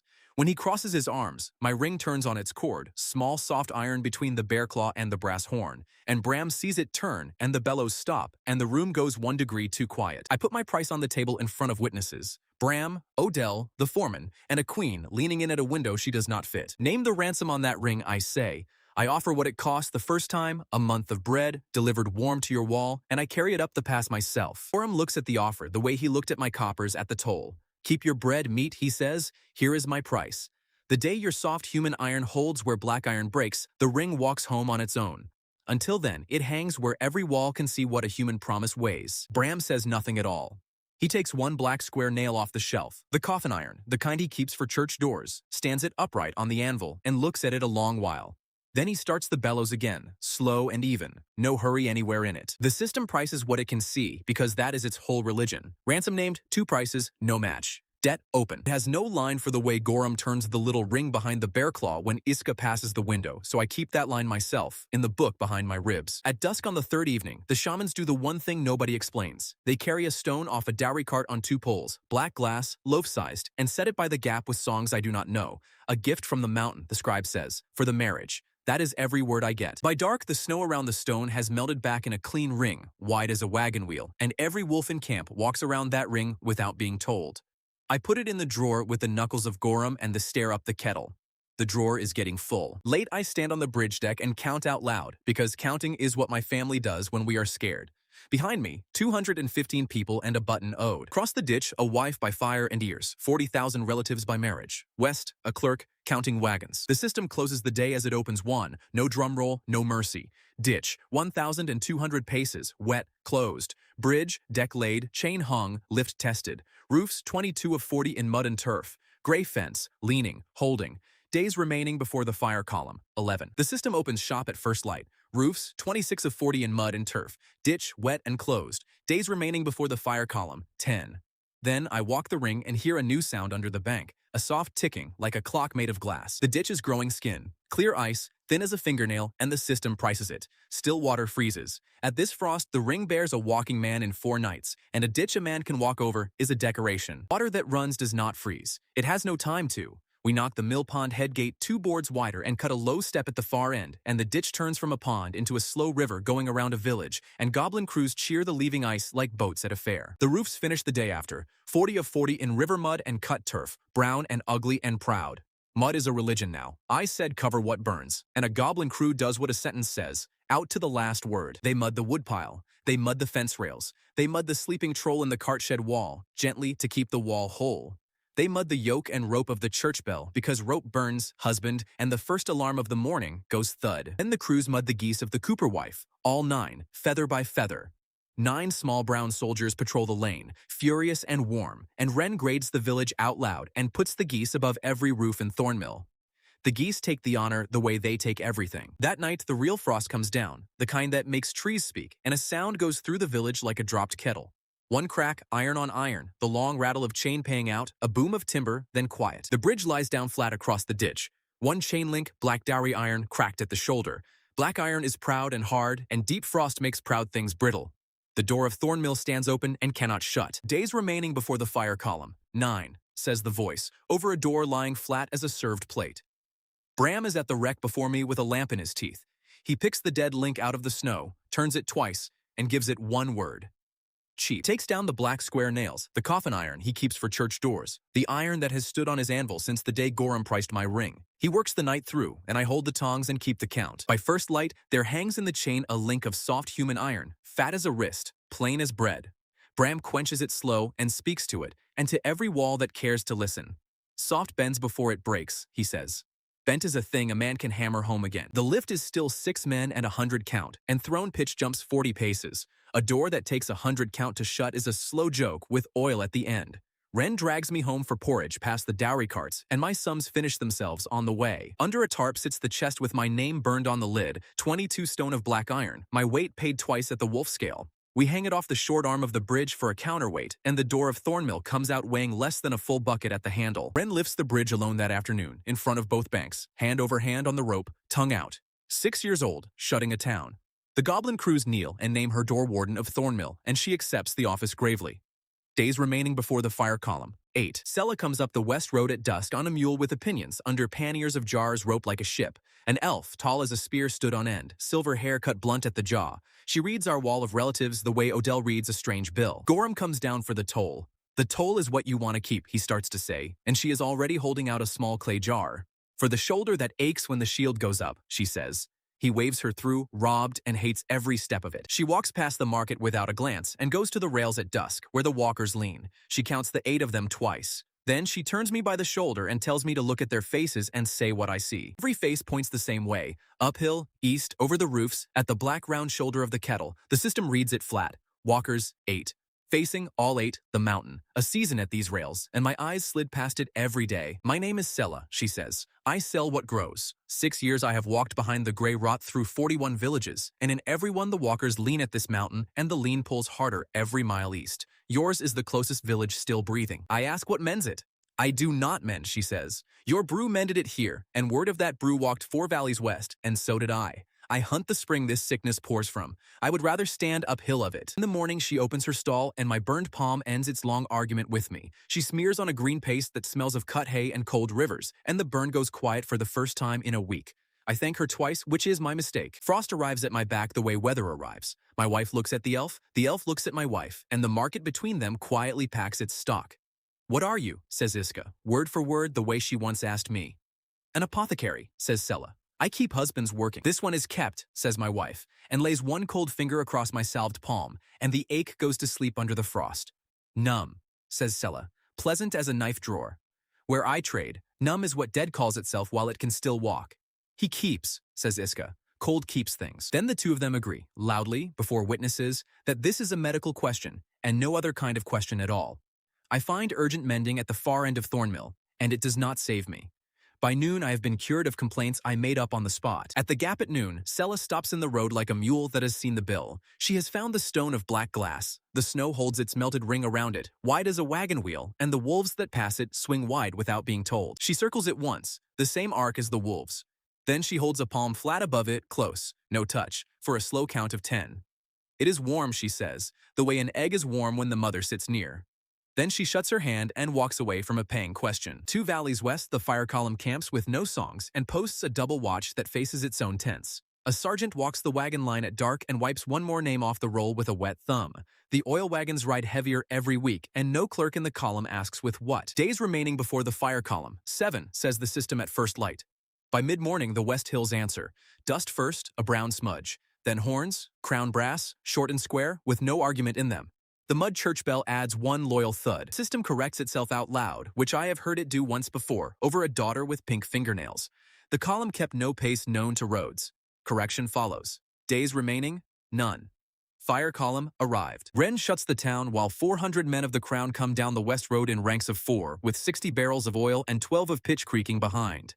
The bridge stands up in front of them like a lifted chin. They flow around the ring and stop, a gray river meeting a wet one. On their side, spears, oil, torches waiting to be borne. On ours, mud roofs, 40,000 relatives on the east bank, and 9 armored geese. A captain rides forward on a horse with old scars on its chest, gray at the temples, a face like a used anvil. He reads the ditch, the bridge, the roofs, my wife on the east bank, and none of it moves one muscle he owns. Dorn, he says. Fire column of the crown, go out to him with the ladle, the long one from the wash kettle that fed this village its mornings back. Bram offers the hammer on my way past, and I leave it. A hammer says argue, a ladle says supper, and supper is the argument I intend to win. Iska comes onto the deck one step behind my shoulder, a mountain range with a hairstyle out for a walk. Now do we eat the column, she asks, hopeful. I remind her that clerks multiply worse than wolves, and she sighs, robbed. Dorn opens with the paper. By order of the crown, the plague village of Thornmill burns today, residence rendered, site given to stone. He reads it flat, a man on his 100th bill.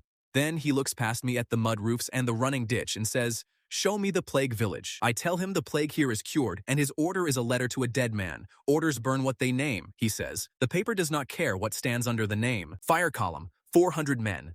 Grey rot walks in the column. 97 of 400 carry it in the blood, 40 of those in the second turn. The captain, first turn, the left hand under the glove.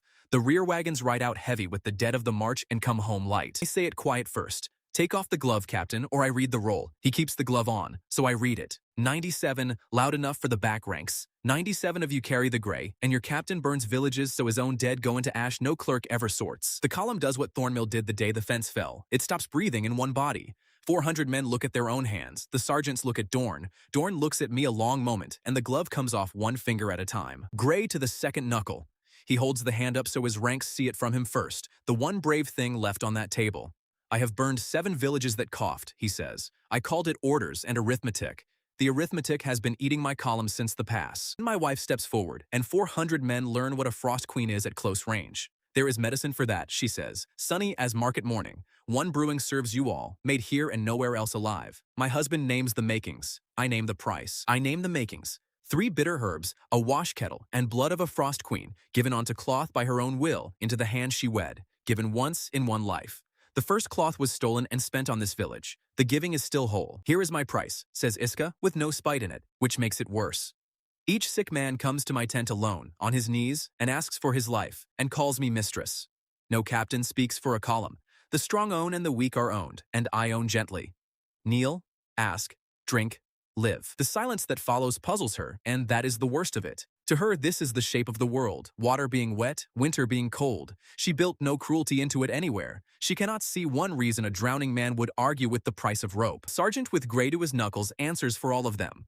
We kneel twice, he says, at the oath and at the grave. A crowned man who kneels to a horde queen and names her mistress cannot wear the coat after, and the coat is all some of us have left. Burn me standing. And there I stand between them with a ladle, between a wife who cannot see the wall she has built, and 400 men who would rather be ash on the wrong side of it. So I bargain with my own wife in front of 2 armies, because bargaining is the one thing this valley has let me live through every time.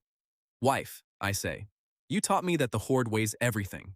Weigh what you are buying. A knee bought at knife point weighs nothing. A starving man will call any pot mistress and mean none of it. You would fill your tent with 400 coppers and shelve them as gold, and the horde does not deal in false coin. There is one knee on this field with weight in it, I say. The one this whole horde watched refused the pit sand twice. Mine. I kneel once, at your tent, before both banks, for all 400 at one price, and I say the word loud. And term 2, every sick man comes to your tent himself, bareheaded, standing, speaks his own name into your face, takes the ladle from your hand and drinks. No lists, no captains. You wanted them one at a time and you keep that. They keep their knees. She looks at me a long time, and the festival drains out of her face and leaves the law. The word too, husband, she says. The word is the hinge. Say it where the wall can hear or the tent stays shut. The gift goes once, she says. One cloth. One morning in my whole long life, and you asked me to pour it out on strangers who came with oil for your roofs. When the rot walks down that mountain again, and it will walk, there is no second morning in me. Choose out loud. Look at the rails. Mara stands there with her arms folded, watching me with the face she keeps for bills. Wren hangs out of the mill window counting soldiers. 216 people at my back, 97 dying men in front, one morning of queen blood in the whole world. Spend it, I say. Both banks heard. Write it wherever things get written. Then I walk to the tent, and I set the ladle down in the snow, so my hands are empty when I pay. I kneel, and the valley holds its air. Mistress, I say once, level, loud enough for both banks and the wall. The word costs more going out than the water off the kettle cost coming down. On the rails, Gorham turns his face away, and from Gorham, that is the kindest thing I have ever been handed. Mara does not turn away. She takes the account the way she takes every account, down to the last line. The queen does not tell me to stand. She lets both banks finish looking, to the last man, while the snow soaks my knee. Then one claw comes under my chin. Stand up, husband, says Iska. You bought 400 men with one knee and one word. Best price paid in this valley since my wedding. The sheet comes off your bill, paid in full, with interest, before witnesses. My thief owes me nothing. A man who goes down on purpose so other men can stand, she says to both banks in the law voice. That is a 5th thing, and I am keeping it with the others. Then, down at me, warm and quiet and terrible. Tonight, you will explain why my chest hurts. I am wearing armor. From the mill window, Wren settles 2 armies. My papa can stand up again, she calls. He does it all the time. The horde laughs first, then the column, carefully, and the sausage lady lifts her sausage like a flag. At dawn, my wife opens her own arm at the tent mouth with a thin knife of bone, over white cloth held flat in my 2 hands, the burned one and the boarded one. Her blood comes down bright, and where it soaks, the cloth grows red ferns of frost that keep their shape like pressed flowers. The makings are gathered, says the system. The same flat bell as the first time. 1 brewing serves 400. Hala takes the cloth out of my hands like a midwife taking the child, and the 2 words she gives the queen of the Ashfang are, well bled. The brew wants 3 bitter herbs, and Hala owns 1 bundle, held back from autumn the way old women hold back one of everything. Sella sells the other 2 from her panniers, priced at 1 bench, 1 bed, 1 winter unbothered, and 1 long look at whatever this mountain sends next. Rivals split the kettle work like a border. Iska stands north of the steam, Sella south, each improving the stir with advice. Hala, who is doing the stirring, sends them both out of her steam in 1 sentence, and they go together, agreeing about her loudly. The column files across the bridge all day to the white tent. Each man comes bareheaded, stands, says his name into her face, takes the ladle from her hand, and drinks looking at her, which most of them manage on the 2nd try. By the 2nd hour, there is a sausage queue, 9 soldiers long on the far bank. Prices up, treaty blessing. Odell sets a table at the bridge head and writes every cured name into the winter ledger, dated. Gray is in the column. He came back as its road guide with his bright buttons dulled ash gray, and Gorham picks him out of 400 faces in 1 pass, the way a gull picks the 1 bread hand on a dock. There is a toll on coming back, says Gorham, and a crown button joins the cord. Odell does the rest. He opens the last page for Cray to read his own name and the debt beside it. 1 word, residual, spoken of living neighbors. The fee, says Odell, is that you write the living down, by name, all 97, in your own crown hand. Cray writes past dark. Halfway down the page, his pen slows because a name weighs more than a word like residual, and every one of the 97 is standing in a queue 20 paces off, drinking soup and learning how to hope. Odell rules a line under the last name and says what he said at the gatepost. That page always gets paid. In the queue, there is a boy soldier, 17 winters old, with a glove he will not take off. He has told his mates for a month it was a burn. I peel it off slow, and the gray runs to the wrist, and he watches my face to learn how scared to be. By evening, his fingernails go pink 1 at a time, dawn coming down a wall. He cries into his hat at the sausage stall, and the sausage lady feeds him free, holding the tongs like the tongs are being robbed. He called it a burn for a month. Mara calls hers winter. Dorn drinks last, standing, bareheaded, before his whole column. Dorn, son of a ferryman, he says like the rest, and takes the ladle, and his gray knuckles are pink by torchlight. Captains eat last, he says. The 1 crown custom I have kept whole. At night, the mill table gets a map drawn in spilled beer, and Dorn turns his coat by arithmetic before witnesses. You hold the 1 medicine in the world, he says. The crown pays me in oil and paper. Name what this wall pays in, and I work for it. The wall pays in winters, I tell him. 400 men quartered and fed, 60 barrels of oil that came to burn us and will light our lamps instead. Every crown trick for opening towns, taught to this town until it stops opening. He puts out the gray-turned-pink hand, and we shake. He walks the ring in the dark and names our soft places for the whole wall to hear. The Millpond Dam upstream, where 1 crew with shovels could bleed the ditch dry. The dawn watch, thin at the change. The mill wheel, dry wood above the waterline. By morning, there are pickets at the dam, a double dawn watch, and a goblin crew plastering the mill wheel. Mud for the mud god, says the foreman. I have given up correcting anyone about anything. By the oil wagons, Dorn sits alone with the burn order open on his knee. The seal in the black wax is a closed book. 7 winters he has marched under that seal without saying the name beneath it above a whisper. Tonight he says it twice, and the 2nd time he spits after it. The name is Velen, keeper of the winter ledger, the man who writes the burn lists. Thornmill stands 17th on a winter list of 22. Columns that burn nothing get audited, and auditors ride with armies.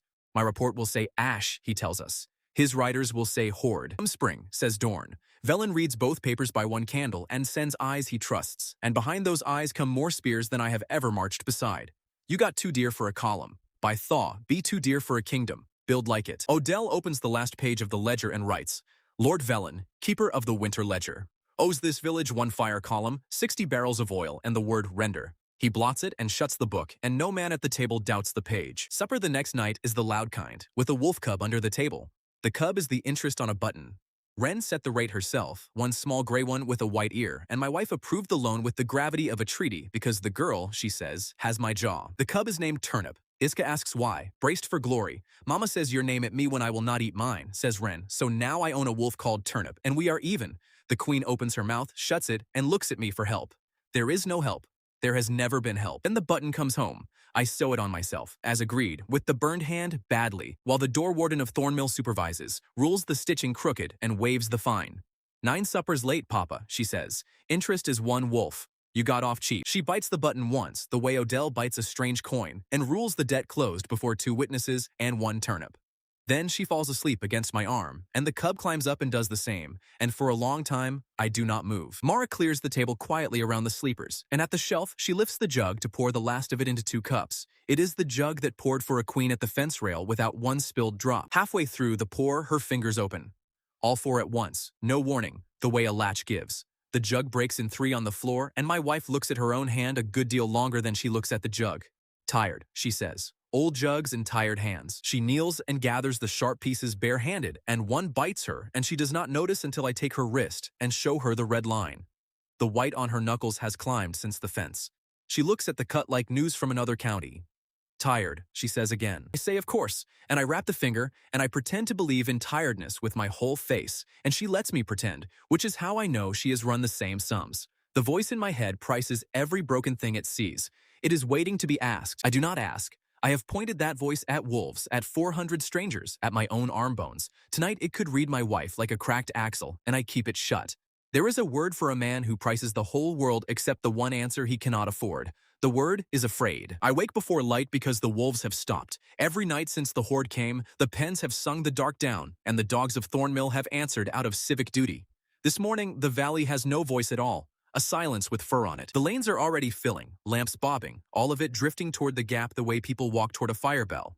At the gap, by the bridgehead, the stone of black glass sits in bare, wet ground, steaming. The melted ring has grown in the night, wagon wheel wide at dusk, and now 9 paces across, snow peeled back to green startled grass. The steam off it leans east, against the wind, toward the mountain, and I watch it lean wrong twice to be sure. At the rails, the 8 walkers stand straight, all the leaning of a season gone. Heads up, shoulders square, faces east, and old Sepha is smiling at the mountain the way you smile at a door when a long-awaited step finally sounds behind it. Sam comes up the lane with a lamp and no coat, and his face empties the square. He stood up, he says.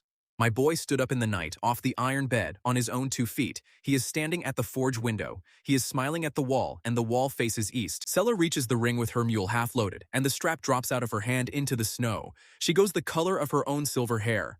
Louder, she says to herself. No one asks her louder than what. No one wants the answer. The scribe shaman walks the rim of the ring with his staff held off the ground. The mountain was owed a reading, he says, to no one. The wedding cloth was to go up the stair, and it went into a kettle.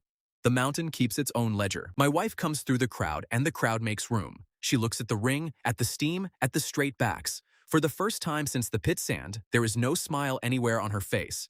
The valley notices it the way it would notice the sun going out. She says one word in the horde tongue, quiet. I have heard drums, horns, 40,000 voices out of that camp, and none of them ever moved it like this. By full light, every shield on the east bank faces the mountain, and no one explains the order to anyone. I stand at the ring with the ladle still in my hand, and I count out loud, because counting is what my family does when we are scared. 9 paces of green grass, 8 straight backs, 1 boy at a window, 1 wife who has stopped smiling. The system reads it flat, no drum roll, no mercy. Then it does the thing it has done once before, over a sleeping daughter, and pauses. Subject, unknown. Depth, unknown. It is warm, and it is waking, and it keeps its own count. Days remaining, 29. 29 days, and no name on the thing being counted. The square stands around the number, like a family around a sealed letter, and every face finds me, and I find the elf. 6 years she has walked toward this while the world walked away. Sella goes to the stone first. She sets her staff under the lip and heaves, and the black glass rolls half over in the wet grass, heavy as a sow. The underside is cut. A ring crossed once by a straight stroke. Deep old work, polished long before saws. I have seen this mark twice, she says. On a standing stone in a dead orchard 40 villages west. On a stump of black glass sawed off flat 1 village later. There was a necklace of these once, a day of walking between them all the way around this mountain country. She draws it in the snow with the staff end, an arc of little strokes with the kettle in the middle, and my stomach drops before my head says, why? I know this drawing. It is the burn list of the crown. The villages on the winter list sit along her necklace like knots on a cord. Then she says the thing she has carried alone for 6 years. In the last village that still had graves, I opened 7. 6 held clean straw and no bones. The gray is a gathering, she says. What dies gray gets collected. My voice calls the gray a sickness. Her word for it is harvest. My wife has stood through it without one word. Now she says something in the horde tongue, slow, the way a mouth says what it learned before the mind could argue, and the scribe shaman goes down on both knees and 1,000 goblins go quiet in one breath. She says it again in my tongue, flat, coin by coin out of a very old purse. I take the hill for my dowry. My winter keeps the lid. My war keeps the roads. Let the valley curse my name, so long as the valley is alive to curse it. Every queen of my blood says that at her crowning, she says. 300 years. My grandmother made me repeat it 9 times because I laughed at the last line. We thought the lid was treasure. We thought ourselves misers, sitting proud on a full pot. Stella sets her half against it, and the halves shut like a book. The horde was a fence. The raids were the fence working. A nation camped on the one stair 300 years, holding every road up the hill shut, so the gray stayed uphill and the valley stayed a valley. She is a queen, and it is a crown story, and I wait for her to stand taller under it. She sits down on the black stone instead, and she laughs once, short and wrong, and I would pay money to unhear it. Monsters, she says. Your kind scared its children with us for 15 generations, and my people stood on that stair eating wind, so your children stayed alive to be scared. We did the filthiest work in the world, and our whole wage was your stories. Nobody told us either, she says, quieter. The kings forgot. The shamans kept the songs and lost the meaning. 300 years my line held a door shut and called it glory, and nobody was left alive to hand us the bill. And she stands, and the queen goes back on like armor. Scribe, she says. The wedding camp is finished. This is a garrison. Count the shields, feed the wolves double, put climbers on the stair, I want the top ring measured, and lock the honey wine away. Grief drinks. The horde takes it the way a family takes a strange will. Some old shields weep openly, a young one bellows that the stories can keep their monsters, and an elder off the stair cuffs him quiet. By noon, every shield in camp faces east, and the wedding drums stay in their bags. The second half of the truth comes at supper, off a piece of paper.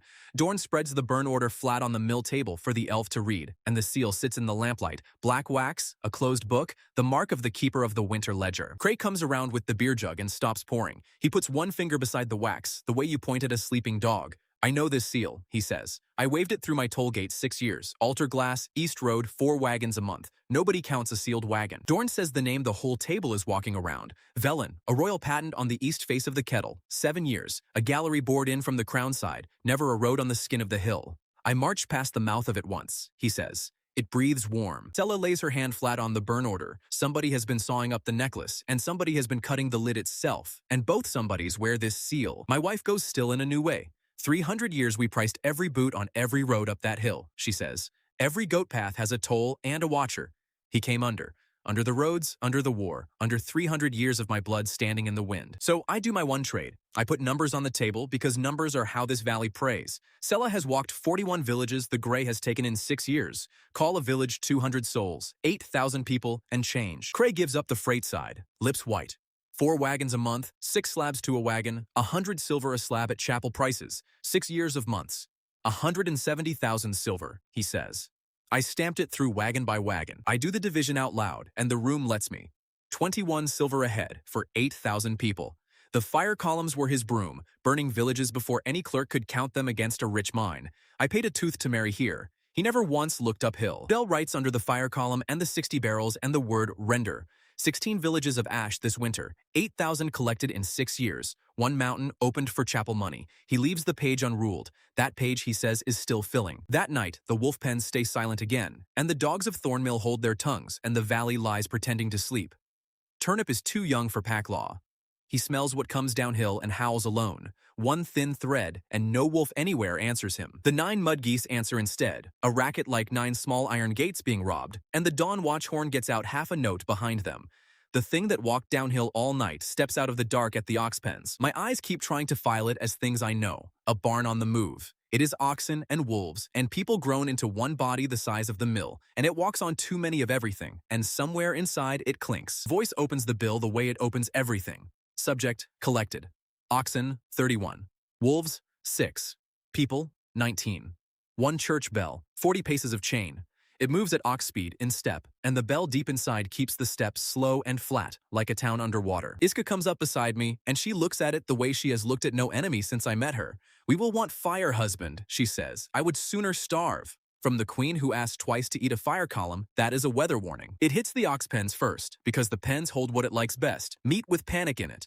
Rails burst like kindling, the herd screams and scatters, and it takes 11 more head without stopping, the way a man strips berries off a low branch. The shield line meets it at the pen gap, black iron in 2 ranks, the wall that stopped a fire column. A shield wall beats a front. This thing has sides everywhere. It comes over the first rank the way dough comes over a bull lip, and 11 goblins go into it. I will say the next thing once, because it deserves plain.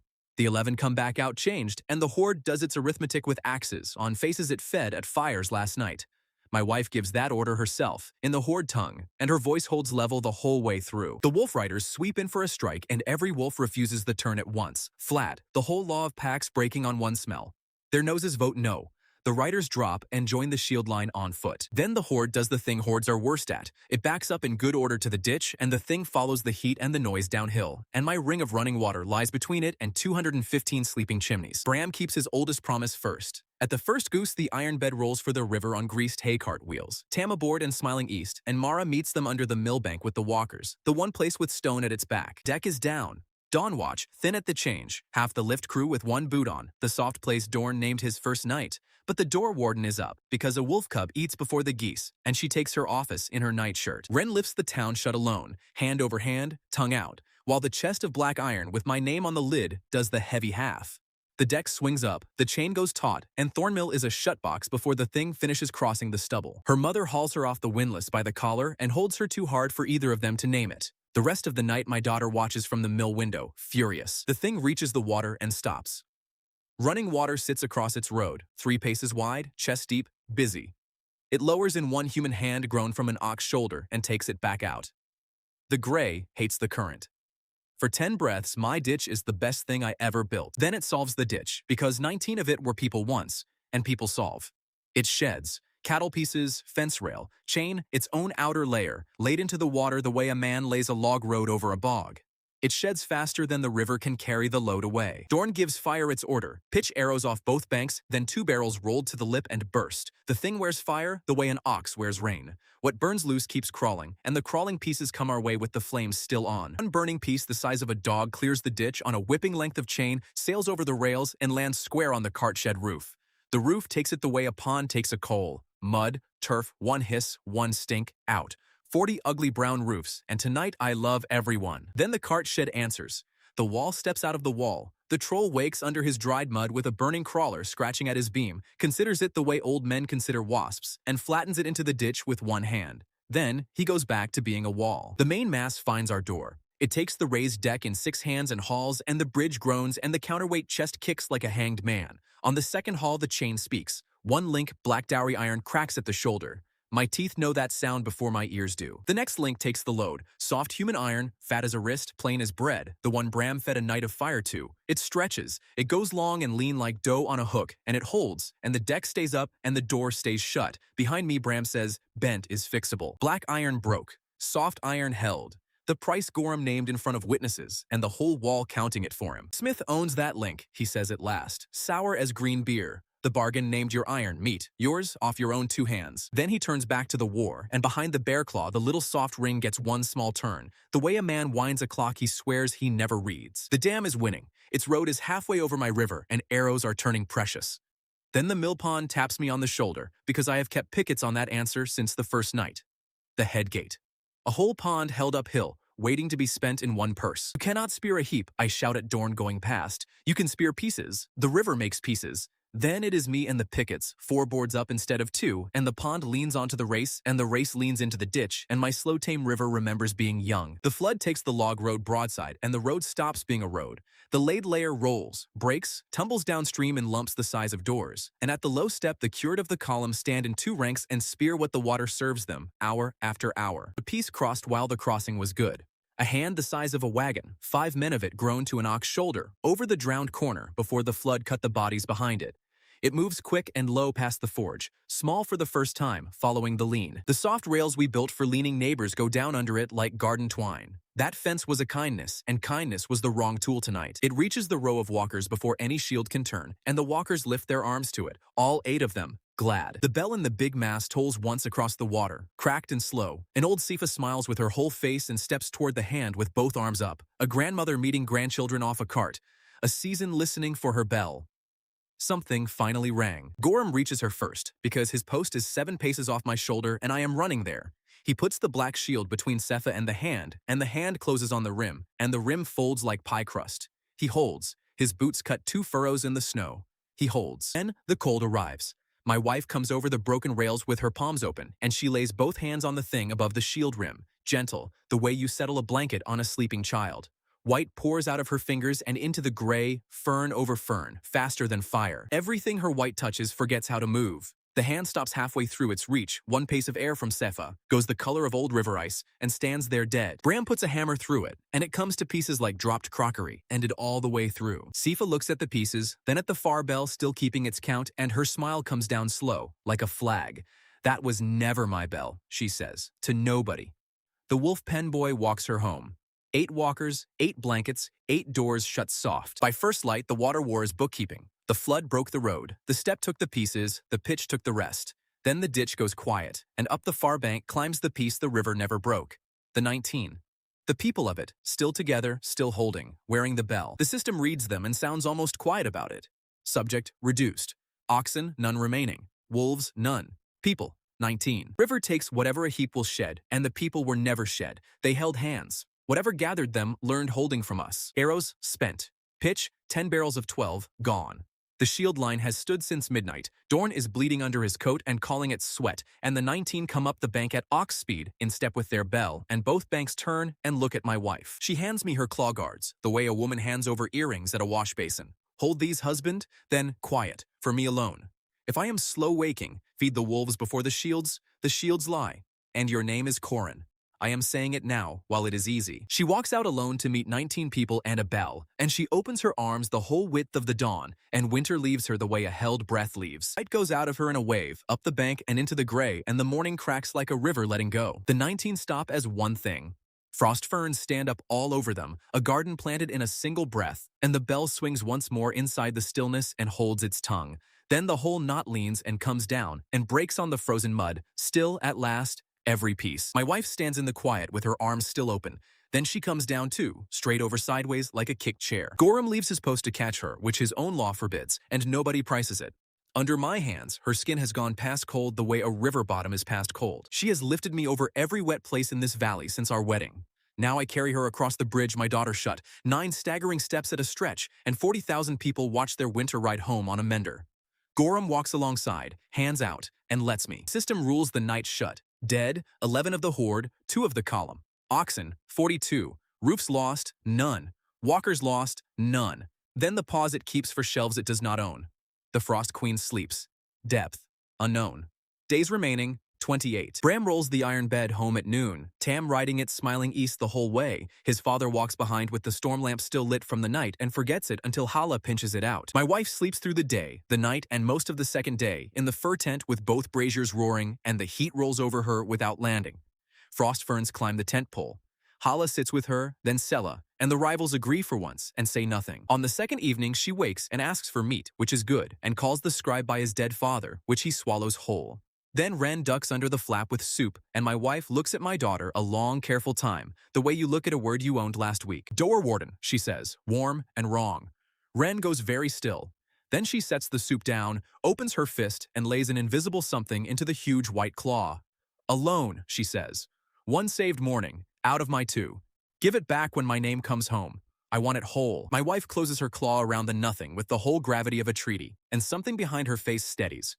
This is the first bank I have ever trusted, she says. Out, all of you. My husband stays. His name I kept in the deep pocket with the good knives. I sit with her while the camp eats, my hand shut inside her claw, river cold and slow to thaw, and she lets herself be tired where I can see it.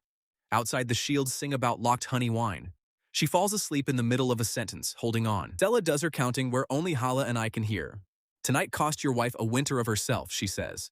I measured what came back. 5 more frosts that size live in her. 4, if the next is bigger, and the mountain keeps promising bigger. After the last one, she will stand in her own white and stay standing, and no brazier will hold a claim on her again. Sella says it like a price list, which is the mercy in her. Hala feeds the fire, 1 log it did not need. The flap moves, and the patient stands in it, gray-lipped. Say 5 near a shield, and I will have your mule for the pot. The horde follows winter because winter has no floor. Hand my army a floor, and you have handed them a grave to measure. The number stays in this tent. Mara picks the next quiet evening, because quiet evenings are where she does her heaviest lifting. She lays the house book open on the kitchen table between the candle and the salt box, sets the pen square beside it, and says, Husband, point your voice at me. I will have my number now. I check a door latch that was checked. She waits me out the way she waits out weather, hands folded, back straight, the white on her knuckles being the whole subject of this house. Aloud, she says, Debts in this house carry numbers. I ask once if she is sure. She gives me the face she keeps for bills, and that settles it. So I look at my first wife, the woman who poured for a queen at her own fence and never spilled, and I let the voice read her the way it reads a cracked axle. Dancer's flat, kind as a scale. Mara of Thornmill. Grey rot, second turn, both hands and the right wrist. Third turn, the arms, in 40 days. The walking turn, in 90. Brewing, none remaining in the world. Then it closes, flat as it opened. 90. She takes up the pen and writes it under candles and salt in her small straight hand, the letters slower than they were at harvest, because 2 fingers have stopped voting. 90 days, written the way she writes ode for tallow. She blots it. She squares the pen with the table edge. She rules a line under it, and she names the one term of her treaty. Wren gets none of this, she says. The girl is saving mornings, and she would spend them on me, and they will be wanted for better weather. You will smile at your daughter with your whole face. You have done harder work this winter. I say yes, level, the way she likes accounts kept. Then the other thing comes out, because it has leaned on my teeth for days. You stood at the rails while I spent the one cure in the world on 400 strangers. You knew what your knuckles knew, and you let me. 216 against 1, she says. I keep books, husband. The sum was never close. Then she stands, kisses the top of my head, and washes both cups the slow way, sleeves pinned. I dry. We bank the fire. The candle gets pinched out like any other night. The next day, hands the village the hour nobody dared ask for. In my own yard, Wren has established a toll gate at the garden fence, 1 plank across 2 buckets, turnip asleep on the plank as the toll animal. She has taken on staff, a goblin whelp named Nim, small, with a drum and opinions. Over the enterprise stands Gorum, arms folded, posted by direct order of a convalescent queen to guard the treasury of Thornmill, meaning the children. His face has gone past disgust into prayer. 7 campaigns, he tells the fence. 7, and now this. Then he makes his mistake. He steps over the plank to shoe a hen, and the gate comes down, which is to say, Wren stands up. Toll, she says. Big ones pay double, says Nim, and drums it into law. Gorum looks down at 40 pounds of door warden and knows a wall when one looks at him. He pays a green glass bead off the cord, scowling like a man robbed in church, and Turnip wakes long enough to bite the bead the way the big warden taught him and rule it real. The hen walks through free, which even Gorum can see is the insult, and the luck runs dry. The queen comes down the lane on her first walk, leaning on Sella, pricing every roof from habit, and at my gate her eye drops to the cord on the chest of Gorum, where a small soft ring is hiding badly behind a bear claw. The hand of Gorum arrives flat over his cord at a speed no toll ever saw, and he reports the treasury guarded and the wolf fed. My wife studies the hand, files it where queens file hands, and walks on. Wren files it too. Wren says nothing, which in her is a siege beginning. At the gate my wife stops, opens her claw, and lays the invisible morning back in the hand of my daughter, gentle as an egg going home. Wren, she says, whole and right. Paid in full, warden. Interest, 1 ride on my shoulders when I am strong. Wren rules the loan closed. The mountain picks that hour to speak. 1 boom, deep, felt through boot soles before ears, thunder from under the floor. Every head in the valley turns east on the same hinge, and the drum of Nim stops with both sticks in the air. The kettle wears a seam of light. Up the black shoulder, root to melted crown, a thin red line burns in the dusk. The snow on the whole east face lets go at once, slides in one sheet, and bears the black glass from foot to summit, shining. Then the water answers. Warm fog stands up off the mill pond, off the ditch, off every open bucket, and the river ice cracks its whole length in a run of shots going away north. Spring sounds, months early, wrong enough that the geese answer them. The gap, the wardstone sings. 1 clean low note, like a wet finger on the rim of a glass, and the melt ring runs outward while we stand in it. 9 paces, 12, 20, until the whole bridgehead is bare green grass steaming in the middle of winter. The climbers come off the stair at a dead run and report with their eyes still uphill. The top ring has opened to 60 paces, says the scribe shaman, staff off the ground the whole time. 2 spears wide in the age of his grandfather. 60 paces tonight. And it hums. The system does what it did once for a fire column that kept no pace known to roads. It stops. It corrects itself out loud. No drum roll, no mercy. The mountain keeps no calendar known to stone. Correction follows. Days remaining, 9. I stand on the bare grass of the gap with my family sorting itself around me. A wife made of winter, a wife made of ledgers, a daughter made of tolls, and I count out loud, because counting is what my family does when we are scared. We raised a door in 1 night. We mudded 40 roofs in 2 days. We taught a fire column to drink soup, and we unheaped the first thing the mountain sent, and my river is running. 9 days then. Come down whenever you like. The toll gate of Thornmill is manned. The 9 days open like a shop. Wall on the east side, none. Lanes, none. Days remaining, 9. Odell chalks the list on the mill door by second light, with 1 line at the bottom that the whole village walks around all morning. The river. At noon, the mill yard holds a council, and it is everybody, both banks, all tongues. Dorn speaks first, because doors and baggage are his trade. A town fights best when it holds nothing it cannot lose. He says, The children and the old cross the water. Allah answers from her kettle. Cold roads kill the old as sure as any mountain, she says. I have buried both kinds. And a child behind a river is a child nobody can reach if the far bank turns bad. Half the yard nods at her, and the other half was already nodding at Dorn. Bram votes from the gate without coming in. My boy sleeps in an iron bed on greased wheels. His river is that ditch and my 2 hands, and my whole plan stays where I can lift it. Nobody argues with him. Some plans are load-bearing. Sella takes the middle, which is her stall. 41 villages behind this sickness, she says. And west was never safe, only farther. But in 6 years, the Grey has never once crossed running water ahead of its own feet. A river is the one fence it respects. Iska gives the law of her country. In the Horde, cubs ride out of a war camp before the first horn, she says. Wolves know it. Only humans argue with it. She offers 40 wolf riders for the far bank, and the offer thins her own wall, and she makes it anyway. Mara stands, and the yard goes quiet the way it does for weather. I keep the books of one house, she says, so I will say it in book language. A man watching the wall with one eye and his child with the other is half a man.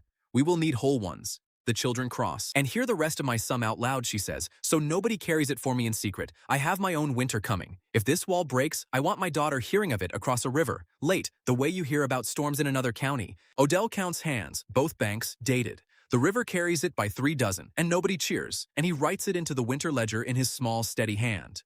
Decisions that cost real coin get written. The writing is the whole ceremony. Wren receives the ruling as an insult to her office. The door is hers. She is warden, and wardens keep doors. She appeals to Odell, who shows her the vote in the book, dated, and she reads it twice, and gives the book the respect she gives strange coins.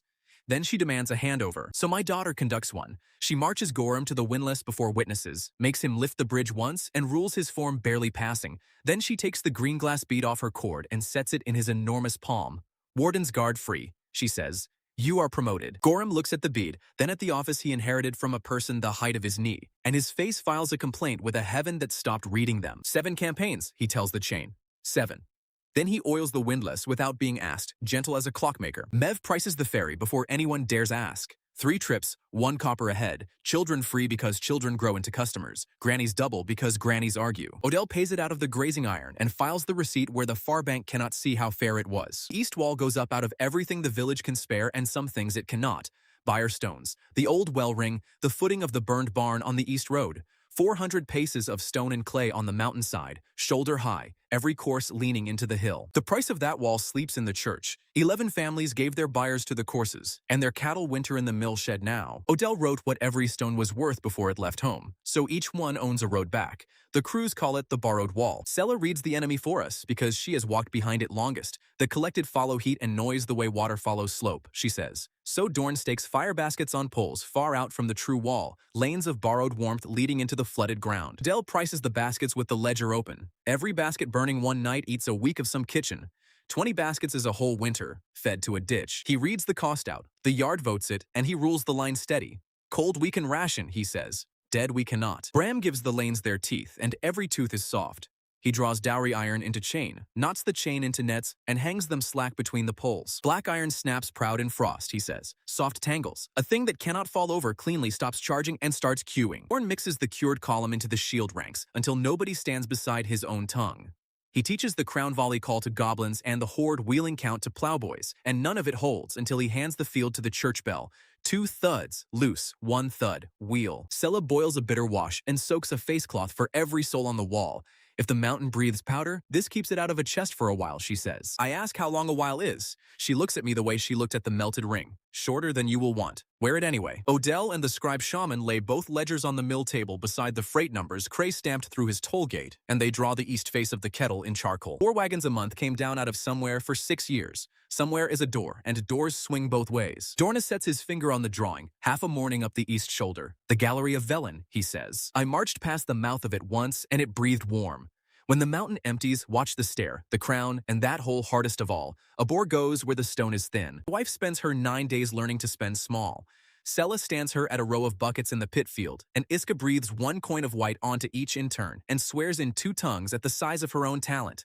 A wave is easy, she says. A wave is a mood, a coin is work. We set the purse law between the 2 of us at the tent flap, where no shield can hear. Nothing large leaves the purse until I call, and I keep the count, and the count stays off the field.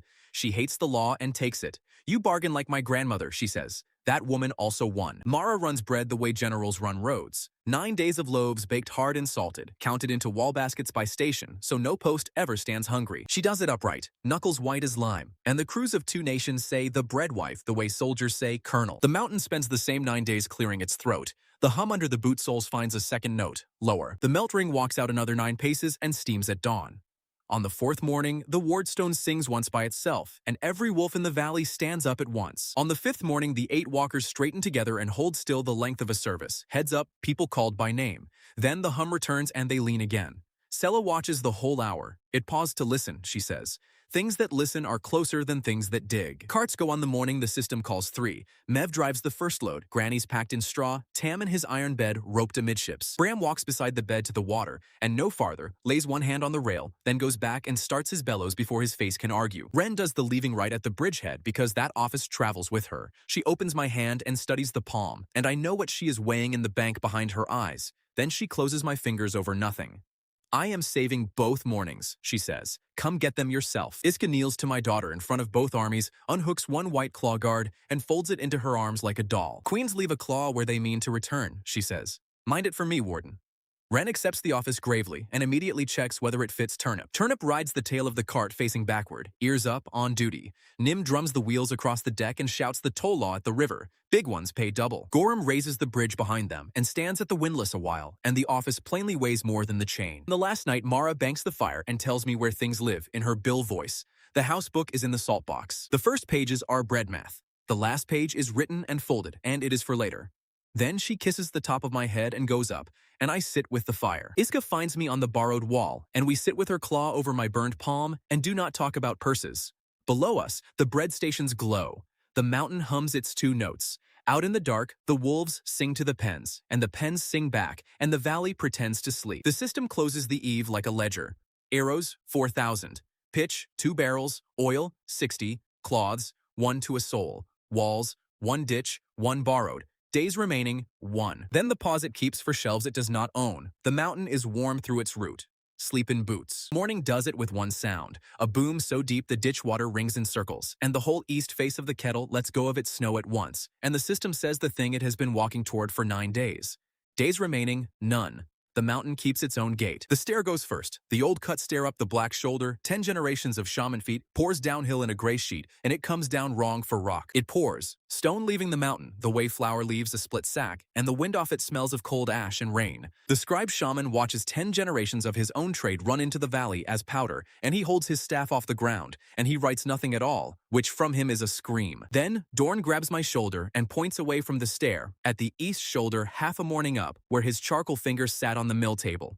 The gallery mouth, it is breathing out. One long plume, pale as milk, leaning downhill against the wind. Bora Velen runs a gray scar down from its mouth while we watch, wide as a road, stone powdering wherever the plume rolls. And Dorn says it for both armies. 300 years of tolls on every goat path up this hill, and it walks out the one door that never paid one. The mountain empties its pockets first. Out of the crown ring, out of the scar, down every gully comes the small gray at wolf speed. The system reads it flat, collected, 400 and rising. Dogs, cattle, men, in pieces and braids. Behind them, slower, something that owns the rest. I stand between my wife and my captain and say the sums out loud, because sums are the whole office I hold. 2 different wars are coming down that hill onto one field. The small war is teeth, and we built 10 days for teeth. The big war is breath, and nobody has ever built for breath. The wolf riders meet the flood first and give it ground on purpose, a screen that bends and never breaks, selling every hedge for a price. Feed ground, never men, Dorn calls it. The riders feed it beautifully, and the flood follows them the way a bull follows a coat. The fire baskets pull the rest off the true wall and down the lanes of borrowed warmth, 2 of every 3, straight into the flooded ground, where the step ranks stand in the dark and the water does half the killing for them. My ditch war fought at the far fence, exactly as drawn. The nets do what Bram promised. The runners hit slack chain and fold into it. The ones behind climb their own kin and fold higher, and the lanes turn into hedges of tangled gray that the spear crews prune all night. Bram watches one net stretch and hold. Soft bends, he says. Bent holds. Dorn spends the crown oil where the nets hold thickest. Oil on the flood, a pitch arrow, and the lane burns on its own river, and the tangled burn standing. 60 barrels rolled up our road to burn this village. The village pours them back 1 ladle at a time, and I like arithmetic again. Bell runs the field through all of it. 2 thuds, loose. 1 thud, wheel. Crown boys call counts in horde tongue, shields answer in valley tongue, and the words have stopped mattering entirely, which Dorn says is the whole secret of drill. At the North Bend, the collected try the log road again, and this time they lay it where the flood runs slowest, against the far pier, out of the race. Whatever gathers them keeps its lessons.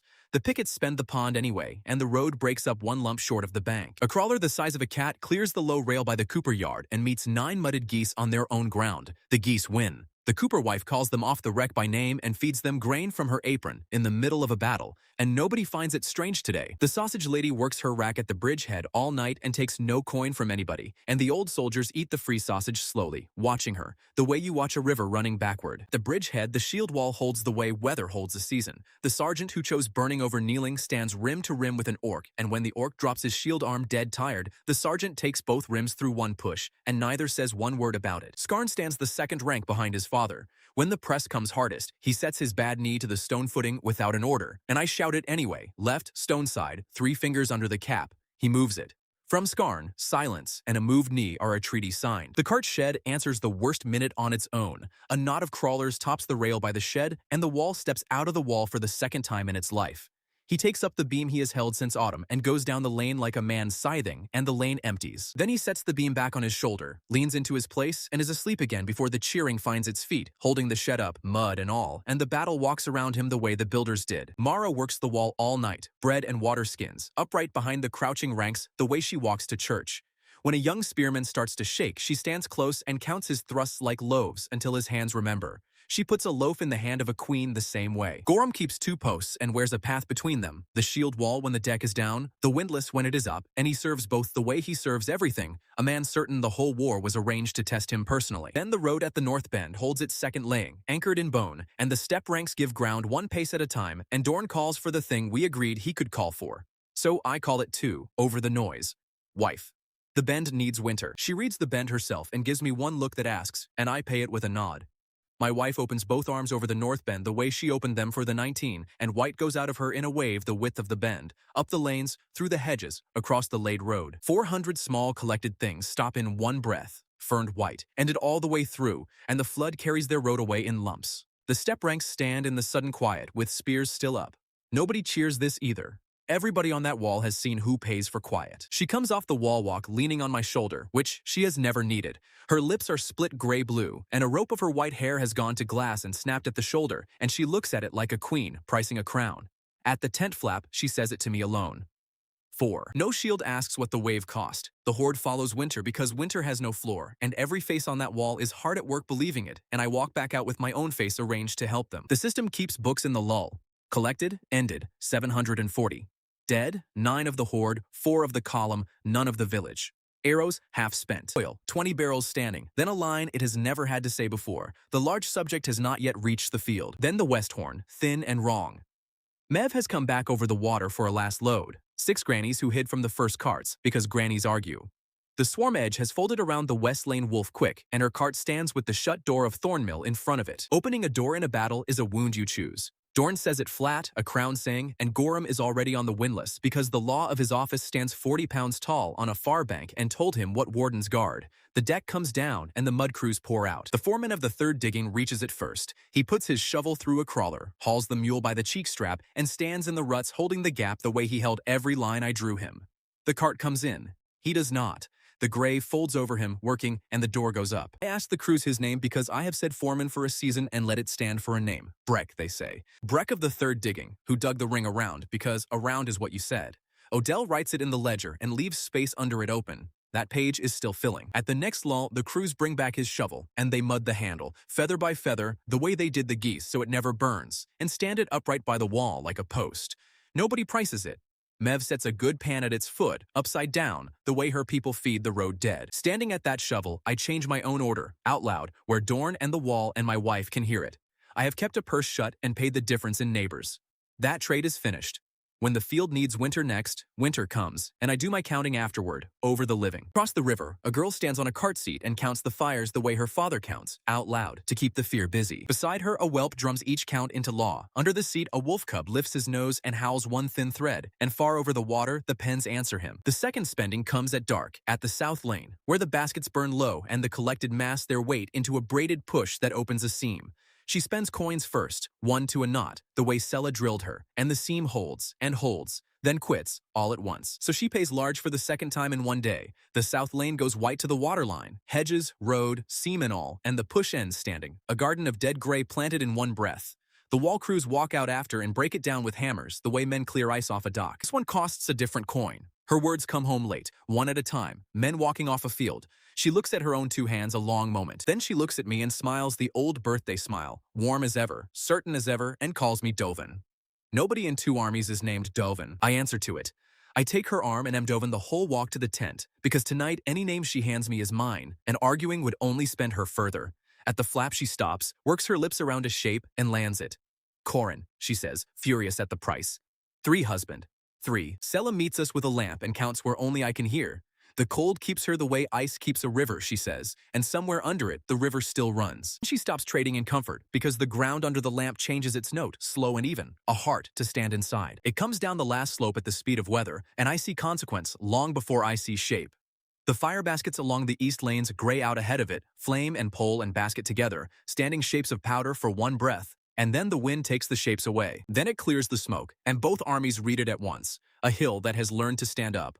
Taller than our mill 3 times, wider than the church, at ox pace, and each breath rolls out ahead of it, pale and patient, 40 paces of ruin at a push, and deep inside it, things clink. Stella reads the front of it like a road she has walked. That is the church gate of Herodine, she says. That is the well crane of Foss. That is the weather vane my sister raised. 6 years of her map, 41 villages, standing in one body, coming downhill to collect the last one. At the wool rail, the 8 walkers lean so hard the rail sings like a fence in wind. Sella calls the bearing without looking up, a sailor reading her glass. The gap, she says. They have leaned at the gap since noon. It is coming to the door. Nobody sees the moment old Cephas slips the rail, because every eye is uphill. We see her after, out past the ditch, small on the dark stubble, walking uphill with her arms coming open, a grandmother crossing a yard toward a gate where something has finally come to stand. The wolfman boy goes over the rail after her, screaming her name. Dorn catches him at the ditch lip and holds him down in the mud with his whole weight, and that holding is the kindest work anybody does all night, and the boy fights him like a cat in a sack. Breath rolls over her gentle as fog, and she does not fall, and that is the horror of it. She walks into the side of the thing, and the side takes her the way still water takes a dropped ring, whole, smiling, easy, and deep inside it something old begins to toll. Slow, even. Hers. Sifa kept a season of suppers by that rail, and now the rail keeps her blanket, and the 7 walkers left lean on, patient, at a door that is walking toward them. I put my face somewhere flat and keep the wall working, because that is the whole job of a face in a war. It reaches the marker stone next, the stone where my daughter counted 11 mornings into my hands, and it breathes, and the stone runs into the stubble like sand, leaving a glove. Every goodbye this village ever said leaned on that stone. The breath spends it in the time of a yawn. System reads what it can find. Subject, unknown. Breath, 40 paces to the front. Stone, none remaining where it walks. Then the pause it keeps for shelves it does not own, and a line I have never heard it say about anything. Advice, none. The arrows go anyway. Our last pitch bursts on its shoulder, and it wears the fire the way weather wears weather, and where burning pieces fall, the small gray gather them and carry them beside it, still burning, an honor guard of our spent answers. Save the arrows, I call down the wall, and my voice holds because I am watching it work. Arrows are for teeth. This is weather with a bell in it, and nobody shoots weather. You get out from under it. Dorn passes the order, and the wall goes quiet, and the quiet is worse than the noise. Then it steps into my ditch. 3 paces of running water, the best thing I ever built, the ring that turned a fire column and drowned a log road twice. It sets a leg in and stands, and the current climbs it and hurries past and changes nothing, and the bell keeps its count inside. Its breath rolls on ahead, over the water, against the borrowed wall, and the wall begins to go. Top course first, the way snow leaves a roof. Fire stones and well ring and barn footing running gray in sheets, and under my boots, the wall walk trembles. 9 days of stone, pouring. I built for teeth, and the teeth are beaten. Lanes hold, nets hold, water holds, people hold. The small war is won on every yard, and the big war stands in my ditch, unbuilding my wall with its lungs, and every large answer I own is spent, or across a river, or deep in a cold purse. Iska comes up beside me on the failing wall with glass in her hair, and her words still walking home, and she reads the size of it the way I read it. Then she looks down at her 2 hands a long time. For the first time since the pit sand, my wife looks small, and she knows I see it. She leans her forehead down to mine, cold as a well rim, and under the tolling she says the number once more, for me alone, the way you hand over the last of the housekeeping money. 3. And the voice in my head, which has priced wolves and bridges and both of my own arm bones, reads the thing in my ditch and my wall going to flower, and says nothing at all. The mountain breathes in again. The wall shakes under my boots, and I do the one thing I have never done in 2 years of owning a voice. I pointed at the enemy the way I pointed at broken axles. I look at the thing in my ditch, breath and bell and 41 villages of it, and I ask what mends this. The answer comes the way it came for a cracked bucket. Subject, collected. Repair, none. The subject stands whole. It is doing the work it was gathered for. Then the pause it keeps for shelves it does not own. The broken thing on this field is the mountain. So I ask it to price the mountain, standing on a dying wall with both hands empty. It answers in the shape I know from fences. One door lets the warm out, the gallery of Velen, the boar that never paid a toll. Shut that door and the hill goes back to being a lid. Then it opens the third column, the one it has never used on me. Stone, the east face carries its own. Days none, the work is tonight or never. Lives 1. I stand still and make it say the last line again, and it does. Lives 1. The throat of the boar runs warm, it says, and warm shrugs off every plug ever set in it. Cold must stand inside that throat and hold, a winter posted like a century, years deep till the stone forgets the taste of open. Cold of that size has one name in this valley. The voice does not say the name. It says, the one who holds does not come out. Then it waits for me the way it waits over a cracked axle, patient, certain the sum is finished. My wife reads my face beside me the way she reads weather. What does it cost, husband? She says. Give me the number. I have watched her pay every bill this valley ever handed her, on the spot, in full, laughing while she paid. She would go up that hill singing. The price names a door, I tell her, and I am still haggling. It is the first lie I have handed my wife since the word science, and it buys what lies by, a little room and a new debt. Then I go down the steps 2 at a time, because better prices get built, and building is mine. Dorn gets the first order, and grins like a man handed a key. Shut the head gate, every board. The thing solved my running water once, with its own body for a road. Still water is a different fence. The ring quits running and skins over, and in this frost the skin comes fast. Bram gets the second. His soft chain nets came home from the lanes bent and whole, and I want them on the thing itself, hung slack off the wall stub. Soft tangles, he told this village once. A thing that cannot fall over cleanly stops charging and starts queuing. Mud crews get the third, and it sounds mad, so they love it. Every fire basket we still own goes onto the ditch bank in one row, staked cold, waiting on my call. The collected follow heat the way water follows slope. I want its whole weight leaning at one warm bank. The rest I build out of an old sentence of Bram. Black iron is proud and hard, and deep frost makes proud things brittle. No stone is prouder than the bared face of the kettle. Crack the brow over the mouth of the boar, and the mountain shuts its own door with its own weight. So the counterweight chest comes off the bridge because heavy has done my heavy half all winter. The troll takes it on one shoulder, and 40 fathoms of soft chain on the other. Mud sledges. The black glass stone goes back onto its 2 carrying poles. And the voice reads my version of the door, flat as ever, no drumroll, no mercy, and prices it in the one column I am willing to pay. Stone, the same. Days, the same night. Lives, none. I climb back to my wife and hand her the honest half of the night. Ice to hold its legs, nets to bind its arms, one warm bank to gather it into a knot. A wave over a moving field is 2 purses, wife. A wave into a held knot is 1. The ice is the whole argument, and I need the change. She looks a long time at the thing unbuilding her wall, then at me, and her face does new arithmetic. My grandmother bargained like you, she says. I buried that woman rich. Then she goes down the line, breathing coins onto the ice, and the ditch begins to hold. Across the river, a girl stands on a cart seat and counts fires. 9 baskets on the east lanes, counted every night like practice sums. Tonight, the count keeps coming up short. 7, then 5, then 3. She climbs down off the seat with the white claw folded in her arms. Mev catches her at the waterline, and the fairy already holds a wolf cub and a drummer. No, says Mev, with her whole chest. Ren points at the price board, the one Mev painted herself. Children ride free. Papa was told to come for his mornings himself, and he is late, and banks deliver. Mev opens her mouth to argue and finds her own handwriting looking back. Big ones pay double, says Nim from the bow, and drums it into law. Get in the middle, says Mev, robbed. The fare goes on the bill of your father. She pulls the black water with her jaw set, the drum keeping time, and the cub howls one thin thread at the near bank. The pens answer him. Under the pens, something older tolls, slow and even, and the old goblin woman pulls faster and keeps her eyes on the water. The ice takes the ankles of the thing while it leans its whole weather at my one warm bank. The nets fold into it and bind. It strains once, all of it at one time, and the ditch groans like a dock in a storm tide, and holds, and I let out a breath I have owned since the head gate. Then a runner finds me on the stub, with his words falling over each other. The ferry crossed, the warden is inside the ring. Mev is walking her to the breadwife at the east ovens. My whole chest goes to well water. The east lane is the lane this wall has been losing all night. The thing reads my village the way it read my river, and it sheds. Knots of itself come off the high shoulder, over the wall stub, 5 of them, dog-sized. They land inside Thornmill and go hunting heat down the lanes, and the horn blows lanes, and the geese sound. Gorham leaves the wall at a dead run without one word of leave, and nobody prices it, because the children came home over the water an hour ago, and the queen posted him herself, and the children are his post.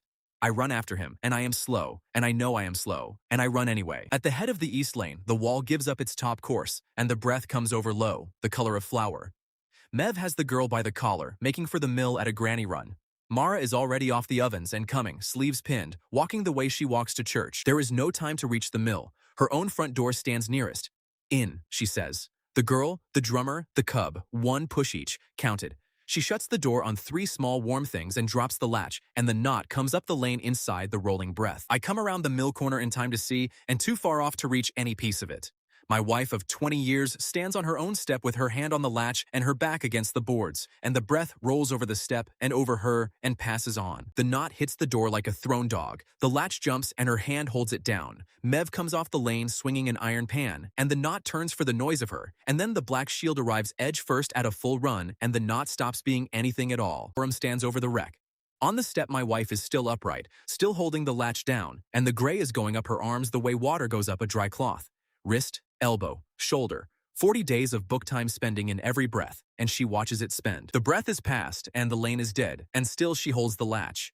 I take the door from her. My hand goes over her gray one, and she reads my face, and she gives the latch over to me the way one watchman hands another the night. She sits down on her own step then, back straight, and starts giving orders in the bill voice, small and correct. Fetch the queen. Fetch Odell and the book. Hala walks the children out the garden way, around, and nobody argues with any of it. Behind the boards, the drum has gone quiet. The latch stays down. My daughter does not knock. I stand one moment with my hand flat on the wood, and then I go back to the step. The queen comes down the lane. My wife looks up the whole height of her, the same look as the fence rail, and taps the step twice, a chair being offered. "Queen," she says, "point your ears at me. I am dying, and I have terms, and you will take them before witnesses." Nothing weak has ever set terms at Iska of the Ashfang. Weak things beg her, or run, or kneel, and she owns them gently. She looks down at a small gray woman on a step, one long breath. Then the queen of 40,000 goes down on one knee in the flower to hear better. "Term 1, says Mara, in the voice she keeps for bills. The girl eats what is set in front of her, greens and all. When she will not, you say her name at her, once, and you wait. Ask the wolf under my table how he came by his name. It works. Term 2, she never stands a wall. This war, or any war after it, at 6 or 16 or 60, wardens keep doors, and doors stand behind the wall, and behind the wall she stays. One day she will hate you for it, straight in your face. Hate is a wage. Pay it, and keep the term. Term 3, this house keeps its latch. You knock queen at this door, with your own knuckles, every time, and you wait on this step till you are let in. Nothing of yours crosses my doorstep uninvited. No shield, no law, no winter. The fence I lost the day you came. The latch I keep. Term 4, my husband forgets supper when his hands are full of mending. You will put food in front of him and count what goes in, out loud, the way I count it. He will hate that as well. It is also a wage, and it is also kept. Say them back, she says.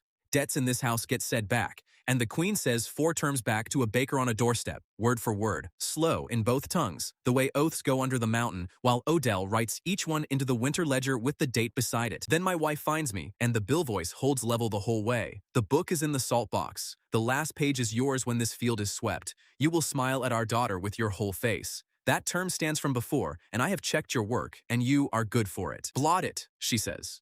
Odell blots the page. When he lifts the paper away, she is sitting with her back straight and her hands squared in her lap, the way she squares the pen with the table edge, and the step under her is the cleanest place in Thornmill. She dies with her sums even. Something behind my ribs folds in half and stays folded. In the pens, the wolves lift the long note, the one with ceremony in it, the one they gave the ear vow, and nobody stops it. Iska stands up off her knee with her face gone to law. Scribe, she says across the lane, lock the honey wine away. Then she walks at the thing in my ditch, and both banks get out of her road. She goes out onto her own ice with the baskets roaring on the one bank and the nets humming, and she opens both arms the whole width of the missing dawn, and winter leaves her in a wall. The wave takes the knot entire, breath, bell, shoulders, 41 villages of it, standing. The ditch and the thing become one white dead thing together, ended all the way through. The bell inside stops between 2 strokes and never lands the second one. Nobody cheers because everybody standing on this field has seen who pays for quiet. 2, she says, coming off the ice to me alone, the way you hand over housekeeping money. Then she looks east at the black hill with its red seam and rolls her shoulders the way Bram rolls his before Long Iron. Fetch your cruise, husband. There is a door up there on my bill. On the climb I pay her the truth I owed, the whole first price, the throat, the sentry cold, the one who stays. She is quiet 4 paces. That bill was mine, husband, she says. It was, I say. I priced you a cheaper door. I do not spend what I cannot buy twice, and there is one of you. Her claw closes on my shoulder and stays, careful, the whole answer she gives. The scar of Velen makes a road now, powder over stone, wide as 2 carts. We go up it in the dark, and the mountain breathes at us the whole way, warm as a byre with something wrong in it. Gorham walks ahead with the black shield. The troll comes behind with the chest of my bride price on one shoulder, then the mud sledges, then 2 shamans with the stone on its poles, then Sella, who has walked behind this sickness 6 years and walks in front of everybody now. The mouth of the boar stands square cut in the black glass, tall as 3 Gorhams, breathing one long plume, pale as milk. Above it, the red seam climbs the bared face like a bad weld in the world. The voice weighs the brow over the door, and I make it say the weight twice. The glass shoulder over that mouth outweighs the mill, and everything the mill has ever ground. It hangs on the seam, and it wants one thing in the world, and the one thing is down. Wife, I say. The seam. 1 purse, laid deep. Then everybody stands clear. He lays both palms into the red and pours. White ferns stand up the face of the kettle, fern over fern, and the seam goes red to gray to a white that hurts the eyes. The glass starts to speak, dry shots first, then one long tearing note. River ice in the wrong month. The troll swings the chest on its soft chain from the spur where Gorham set the anchor. Once, for range. Twice, and the chest with my name burned on the lid does the heavy half one last time. The brow lets go along the frozen seam, clean as bread breaking. The face above the door comes down the way the snow came down, one black sheet, and the mountain shuts its own mouth with its own stone, root deep. The plume chokes. Powder stands over the scar in one tall column and leans off east, and under my boots the 2-note hum stumbles, catches once, and stops. The quiet arrives in my feet before my ears, the same road the booms always took. Since the ring melted at my gap, that hill has hummed under this valley like a kettle left on, and I stand on the rubble a moment and learn my own boots again. The mud crews go up the pile with their sledges and do the last service of the mud god, wet clay into every seam that steams, feather by feather, the way they did the geese. Nobody orders it done well. It gets done the way the ring got dug. Around and all the way, out to the last word. Shamans set the black glass stone with its cut markup. The ring crossed once, home on the necklace it was sawed from. Then the scribe reads the marriage to the shut door, dated iron and oxen and cloth. The reading the mountain was owed a season ago. Paid late, paid whole. Sella holds her palm flat above the rubble. Close, no touch. The way she read the stone at my gap. Cold, she says. Cold as any hill in the world.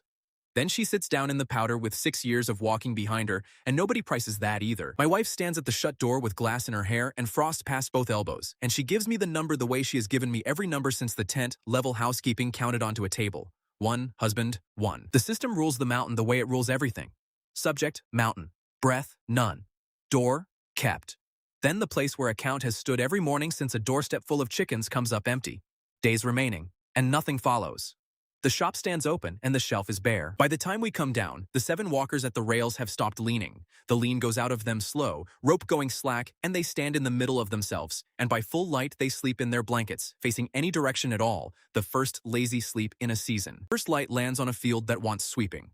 I stand at the bridgehead with Odell and the book, and we do the arithmetic out loud, both banks listening, because some said out loud are the only prayer this valley has ever trusted the whole way. Of the village, 214 still warm, counting both banks of the river. Of the horde, 5 shields tonight, 25 across the whole winter, every name in the bone ledger. Of the column, 3 tonight, 9 since the wall stood. The crown sent 400 men to burn us, and they buried 9 here, and they stay. Houses, 38 of 40 under mud.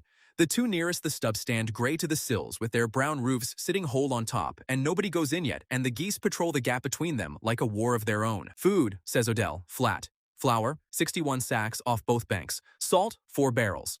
Bread, 90 days at thin loaves, 60 at honest ones, and the seed corn stands untouched. Then he rules a line and reads the short list, the one made of names. Breck of the 3rd digging, who dug the ring around. Old Sifa, who waited a season on her bell. Mara of Thornmill, who held a latch. Both banks stand for the reading, and the sausage lady brings her sausage all the way down this time, flat down, a flag going where flags go. The crews cut the old cracked bell out of the middle of the white wreck and set it by the church door, and the wolfpen boy sits beside it all morning with his hand flat on the cold of it, and nobody rings it, and nobody moves him along. Bram spends the morning on the wreck with the hammer crews, and his soft chain comes back out of it link by link, bent and whole. He pockets every fathom. Soft bends, he says, to the wreck and leaves it there. Then Gorham comes down the line to the windlass step where my daughter sits with the cub and gives nobody one word of warning. He lifts the cord over his own head and unties the knot he tied at a toll wall a lifetime of weeks ago. He slides the small soft ring off it, past the bear claw, past the horn, past the button, and he ties it onto the cord of the warden with fingers that fold shields, careful as a clockmaker, and checks the knot twice, the way he checks the windlass. "Her iron held, meat," he says over her head to me, flat as a receipt. Then he walks back to his post and stands facing the hill, and that is every word anybody gets out of him all day. Wren looks at the ring a long time. Then she bites it, the way she taught the wolf and Odell taught her, coin against tooth. Real, she rules. It is her first ruling since the ferry, and it comes out in the voice she had 2 winters ago, and Turnip puts his chin on her knee. We lay her mother out in her own house, on her own bed, sleeves pinned the way she pinned them for work, hands folded. Nobody ever told Wren the number in the book, and no number is wanted now. She stands at the bedside as tall as the folded hands, and she does her office. She takes the still hand and opens the fingers, the way she opens mine at every leaving, and lays one saved morning on the palm and closes the fingers over it one by one, thumb last, checked twice. "No interest," she says. "This one is free. Mama says free is the best price." On the way out, she stops at the door and works the latch with both hands. Up, down, testing the weight of it, the way I test a mended axle. Then she leaves it down and takes my hand. "I am keeping the last morning, Papa," she says. I am a loud one, and I smile at my daughter with my whole face because that term stands, and because she is watching my face to learn how scared to be. It is the hardest work I have done all winter. She nods, one warden to another, and we go find supper. At dusk, the queen of the Ashfang comes up our lane alone, and at a door she could carry off under one arm, she stops and she knocks. 3 knocks, careful, a giant minding crockery. Then she stands on the step in the falling snow with her hands folded and waits to be let in. Wren opens the door the width of her own face, then the whole way. "You may come in," says the warden of Thornmill, and Winter ducks under the lintel of the breadwife and sits where she is pointed, and the terms hold, and supper is late and small and happens anyway. She sets the pot in front of me and counts my spoonfuls out loud in the law voice, every one. And Wren corrects her count once at 11, and the correction is accepted the way treaties are accepted. Nobody laughs. It is the nearest thing to laughing this house owns tonight. When the girl sleeps, the cub at her feet and the white claw under her pillow, I take down the salt box. The house book sits where it has sat 20 years, bread math in a small straight hand. The last page is folded once. I open it at the banked fire. Husband, if you are reading this, the page came due, early or on time, and either way, you will not argue with a book. Small accounts first. The bread math is on the first pages. Follow it, and the 2 of you eat till planting. The hens go broody in the cold. Keep 3, trade the rest. Wren saves mornings. Let her. Do not count her savings out loud. They spend better secret. The queen pays debts big and late. Teach her small and on time. She learns faster than she lets on, and so do you. And that is the only compliment in this letter, so mind it. Now the collection, and point your voice at it, the way you pointed at broken things. The man whose seal is a shut book opened a mountain over my village. I heard the sums through the kitchen floor the night you counted them. 21 silver a head. 8,000 heads in 6 years. I kept books 20 years, and I never wrote a bill I did not mean to collect. Write this one in my hand. To Lord Velen, keeper of the winter ledger. Owed 8,000 collected at 21 silver the head, and 1 wife of Thornmill, price set by the widower. He sets prices honest. Collect it standing before witnesses in his own crown hand, the way honest debts got paid at my table. Burn nothing you can bill. The page under this one is blank. It is for what he pays. Rule no line under it until it is full. Total carried forward, 8,001. I fold the letter along her own fold and set it back under the bread math. Her bill is ready, and the collection wants a spring. Between here and spring stands a winter with 2 nations in it. Winter comes back 10 days after the mountain shuts its mouth. The false thaw dies in one night, and the river skins over with gray ice. Odell comes for me at the forge with hay poles on his shoulder. Peace eats like a horde, he says. We go count the plates. We walk the sums out loud, because sums are the office I hold. Of the village, 214. Of the column, 391. Of the horde, the nation walks east to its own stores, 38,000 strong, and 2,000 stay to winter with us. 38 houses stand under mud, and 2 more stand gray to the sills. Every bed holds 2 sleepers in shifts. The church takes 40 of the ranks, the mill 30, and the camp across the ditch holds the rest. In the granary, Odell walks the flour wall and slaps every sack like an ox he is buying. 61, he says, 90 days at thin loaves. Then he hangs the lock back on the seed corn and says locked, twice, and pulls the hasp with his whole weight. The scribe shaman counts meat at the buyer gate, one ox at a time through the choke, a staff tap on every rump, oxen 558 by his stick. Hey, 40 days, and he proves it, climbing the stack and driving a pole to the boards. The arithmetic shows its teeth. The herd eats itself out of hay. The answer is the knife. 200 oxen kept for plows, the rest to the barrels, and Odell chalks the first rump himself. And barrels want salt, and there the floor drops. In the brine shed, we roll the barrels one by one, and a full one grumbles and a spent one booms. Salt, 16 barrels. The need is 40. Nobody chalks anything on that wall. Firewood is thinner still. The baskets ate the wood piles, and the wall ate the buyers. I kick the snow off what is left and count 12 days of stove wood. 2 nations, 1 hillside of buried deadfall.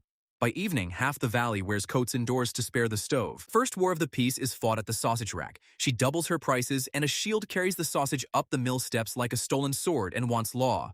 Odell rules with the meat in one fist. A queue is proof of a fair price. The shield pays double. Dorn cuts the hillside into wood lots, chalk marks on bark, human lots west of the gully, horde lots east.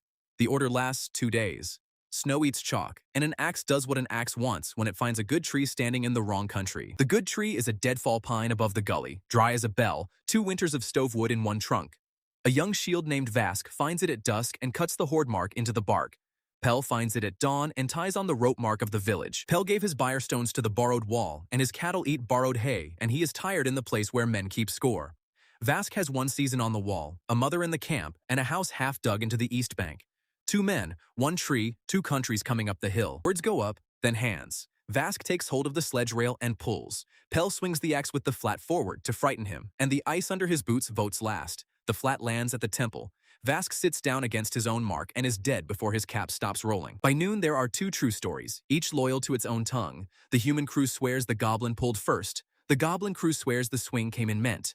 Both sides carry their story home whole, and that is the poison. By dark, the camp wants the old law. The kin of the killed own the killer. The mother of Vask is named Orma, and she stands at the bridgehead with her son on a sledge and says the law once, quietly. The strong own and the weak are owned. Give me the man. Dell offers the village way, trial, witnesses, payment in silver. Dorn offers crown law without loving it, the rope or the quarry. 3 laws stand on 1 bridge in the falling snow, over 1 dead shield who wanted a warm house by planting. The night between the death and the ruling is the longest of the winter. Campfires burn in rows, shields walking in front of them. On our side, men stand at windows holding tools and calling them tools. Nobody rings the bell, and nobody sleeps much. Gorham takes the deck at dark without 1 word of leave and stands the whole night in the middle of the bridge, facing both ways, the black shield square on his back. 2 nations look at the shape of him against the snowlight and decide the bookkeepers can have the morning. My wife comes down at first light through New Frost with the law already on her face. Hand him to Orma whole, she says, or I fetch him myself, gently. I keep old things. Both banks believe every word, and the morning gets very narrow. I ask the voice, quiet, over the rail. It reads the dead the way it once read a burned axle. Subject, 1 shield, ended. Repair, none. The dead sit on the 1 shelf that stands empty, and no line of the voice tells me what to build. And Orma asks her question, and she aims it at me because I stand between 2 armies again. She is old, moss-gray, dry-eyed, a market voice gone hollow. Who cuts the wood of my son now? Who finishes his house? That is her whole claim. And there, the answer lies in the snow. A dead man leaves work standing, and work can be finished, and the man who made the hole owns 2 hands. I cannot mend Vask. I can mend what he leaves. I say the law out loud while I am still building it. I climb onto the sledge rail where both banks can see my breath, and I say it to the spears and the axes at once, because a law for 2 armies wants 2 armies hearing it born. The killer finishes the work of the dead man. Pell cuts the wood of Orma, hauls her water, digs her house out of the east bank to the last shelf, and stands the watch as Vask owed the wall. His hands belong to her house until both books rule the debt paid. And every dawn he says the name Vask at her door, once, loud enough for the lane, so the name keeps working while the debt does. I say the whole law twice, once to each bank, and 2 nations chew it. Scribe Shaman turns it over, hunting the insult, and finds ownership in every seam, and ownership is the oldest stone in his law. Odell turns it over, hunting the noose, and finds a living neighbor and a fed mother. Both old men look up at once, and I watch the yes arrive. My wife walks around the law once in the trodden snow, the way she walked around me at the pit. He is owned, she rules, in the law voice. My law, kept whole. Orma may hand him back any day the hands go lazy, and the older ruling applies. The price gets tried the same hour on the tree that started it. Dorn marches Pell up the gully with the long saw over his shoulder, and both nations climb behind them, and the two old men price it standing in the snow. Orma takes the other end of the saw herself, and nobody dares to hand her out of it. The mother of the dead pulls against the man who made the hole, stroke for stroke, sawdust dusting the snow at their boots, and the pricing runs to the rhythm of the blade. The scribe opens at 5 years, a shield is a shield. The saw binds, Pell frees it, and Odell counters at 400 days. A woodcutter feeds 8. The first length drops and kicks the wedge loose, and the whole hillside flinches, and the counting keeps walking. Close at 1,000 days as the last of the pine comes down and shakes the snow off itself in one gust. Both old men say the number together, and Orma stands off the saw and rules it with one nod, and her nod weighs more than either law on this hill. Pell hears his 1,000 days bareheaded, his crew holding his coat, and nobody anywhere looks glad, which is how you know a price is true. He splits the pine, carries it down sledge by sledge, and stacks 2 winters of wood against a door with a death mark on it. At dawn, he stands at that door and says the name into the cold, once, loud enough for the lane. The lane listens the first morning, and the 4th. By the 9th, it is weather. Orma cuts a notch in a stick each dusk and says the count aloud for the lane to check. The law takes a name, because laws answer better named. Both banks call it the Law of Vask, and the scribe cuts it stroke by stroke into the bone ledger where the dead keep their pay, with a knife warmed at the fire. Orma hears her son turned into law and holds the doorframe a while. Mev solves the salt the way Mev solves everything, with a profit on both doors. She runs west with 2 sledges of black iron and a mouth full of blessings, and comes home in 6 days with 14 barrels and 3 salt traders in tow. Crown maps still call this valley plague ground, so the traders come the way boys swim and march, fast, loud, and praying. Mev charges a guiding fee both directions and a silence fee in the middle.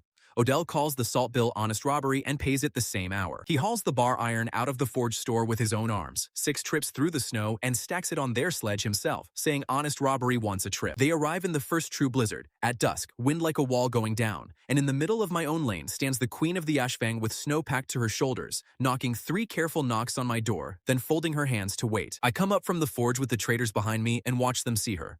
7 feet of crowned winter, waiting in a storm outside a door she could carry away under one arm. One trader sits down in the snow. Mev bills him for the delay. A young shaman hurries up through the driven snow with a stretched hide to hold over her. She sends him back with one look. The step is the term, she says. Weather is the price of the step. I stand where I was put. Wren opens the door the width of her face, then the whole way. You may come in, says the warden of Thornmill. Wipe the winter off your boots. And the name 4 valleys spend on making children eat turnips ducks under my lintel and sits where a small girl points. The traders stand in the storm, weighing what they see against every story they own, and losing the count. By morning, their salt costs less than the deal Mev swore on, and they take no questions about it. Odell pays fast before the world can mend itself. The 4th term hunts me all winter, with scouts. I lose an afternoon inside a windlass gear or up the Scar Road with ice in my beard and forget bread, and a shield finds me and reports my position like a sighted enemy. Husband located, he calls. Pot moving up. And the queen of 40,000 sets the pot in front of me at the forge, before Bram, before mixed crews of 2 nations, and counts my spoonfuls out loud in the voice she keeps for surrenders. 1, 2, 3. The crews study their own tools with whole faces. At 11, Wren corrects the count, and the correction is accepted like a border. I say my line once because the term put it there. I hate this wife. Paid, says the queen, and ladles the next. She waits out the bowl to the bottom, elbows set like a wall, and forgets nothing. Term 1 gets its war the same week. Sella dries a bitter winter green that keeps teeth in heads, and Wren looks at the plate the way Gorham looks at tolls. The queen says one word, Wren. Then she folds her hands, and the kitchen learns what a siege is. Nim has odds running at the window, drum for a counting table. The queen has never blinked in living memory, he tells his customers. The warden bites coins and argues with wolves. Smart Iron rides on the queen, and by supper, it collects. Wren eats 9 leaves the way a granny pays a toll, one at a time, then announces the plate settled. Mama said Iska at me once, and I ate, she tells Nim. I named the wolf Turnip so we would be even. Now the queen says Wren at me. My wolves are running out of names. The mirror lands at the end of the week. Sella brews the queen a strengthening tea, bog dark and bitter, and the queen looks through it and rules it beneath her. Wren climbs on the bench, says Iska at her once, and folds her hands to wait. The kitchen stops breathing. The queen looks down the table at 40 pounds of law, drinks the tea in 3 swallows, and sets the cup down soft as snow landing on snow. A fence has 2 gates, she says, to nobody. Sella charges double for the audience and gets paid. The housebook comes out of the salt box at midwinter by succession. Wren carries it with both arms, the iron ring swinging on her cord, pins her sleeves, and squares her chalk with the table edge. I keep what that does to me off my face. The book is mine now, she says, and I can count past 100 twice. She keeps it the way a warden keeps a kingdom. The hens go in by name. Turnip the wolf is on the roll as staff. Wages 1 bone a day, fined half a bone for sleeping on duty. The queen is billed 1 knock for loud knocking. I am billed 2 smiles owed, checked at the door, 1 found half. The sums run sideways, the letters lean, and every line is wrong by a little and right about everything that matters in this house. Dell checks her sums on the 3rd evening, gray and gentle, and corrects nothing out loud. She rules his form barely passing, and he takes it standing like a man being knighted. She rules no lines. Bread, bones, knocks, smiles, all of it stays open, carried forward, owed. Mama rules the lines, she says. I keep the middles. There is a page in her book with 1 word at the top, and the word is mama, and I do not read below it. The letter told me how that bank runs. Savings spend best secret. I bank the low fire and go up for the night. On the longest night, Odell brings the winter ledger to my kitchen, kicking the snow off at the door, and we do the office the letter set us. He copies her bill onto the last page, slow, in his best hand, to Lord Velen, keeper of the winter ledger, owed 8,000 collected at 21 silver the head, and 1 wife of Thornmill, price set by the widower. I sit over that line a long time, because the price is mine to name and no number I own holds her.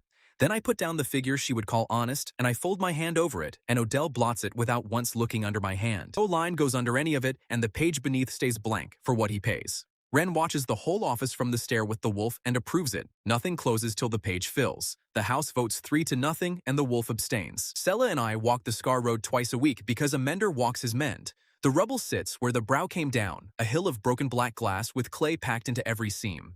The mud crews keep the clay wet, and at dawn in deep cold 2 seams breathe. Thin steam stands off the rubble like breath off a sleeping ox. Sella holds her palm over each seam. Warm, she says, the way a floor is warm over a kept fire. The root of this hill has learned nothing, so I set my boots on the mend and make the voice read every course while frost gets into my gloves. Door, kept, lock, borrowed. The hill leans its warm on the seams the way water leans on a dam. The borrowed lock holds 2,000 days.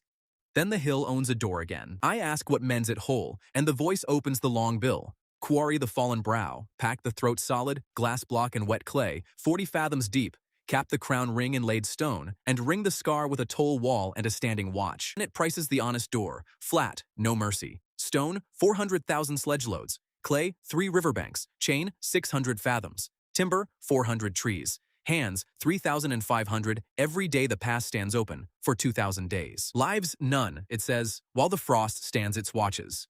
I make it say that line twice, and it says it twice, identical, and I stand on a mountain of broken glass doing sums with wet eyes.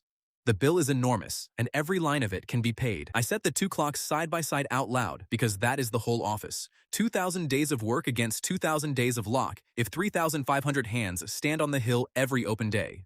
Both nations together field 1,500. My wife hears the sums at the tent flap, where the purse law lives and no shield can listen. 1 winter is left in my hands, she says. It is spoken for. If the lock quits early, I am the door while you build, and I cannot be the door for years. Build fast, husband. Sella says the rest like a price list. Her cold buys 1 bad day, once, and years stand between here and mended, so build like she is spent already. Then she goes down the road through the snow counting seams, 6 years behind this thing, 1 winter on top of it. Dell hears the shortfall at the mill door, lifts a flour sack to his shoulder, and says the other half of it. Short, 2,000 pairs of hands. The crown owes this valley 8,000 heads, and a head owns 2 hands. That night, the number goes under her bill, so winter gets a second trade. Every day the frost holds. Sledge crews go up the Scar Road empty and come down loaded, and the fallen brow moves house 1 stone at a time. The troll walks the steep pitch with a full sledge on his back and calls it stretching. The chain is the bottleneck, 600 fathoms wanted and the forge 1 pair of arms short. Bram crosses the ditch and asks the queen for Gorham by name, flat as a man ordering iron. The war is shut, he says. My roof is short a striker. The big one hits square and mines the metal. Queen looks up the whole height of her shield commander, 1 long breath, and rules it. Gorham, striker of Thornmill until the chain is done. He receives the hammer the way he receives everything, a test arranged by heaven. 7 campaigns, he tells the bellows. 7. It goes better than either man says out loud. Bram calls the heat, Gorham swings, and the soft iron comes off the anvil in fat honest links that bend before they break. On the 4th day, Bram turns a link twice and says square. Gorham stands straighter than a parade. Tam stands at the forge window through all of it, the way he has stood since the door shut. The 7 who leaned at the rails are the same all winter, and Tam makes 8. The pull is out of them, Sella says.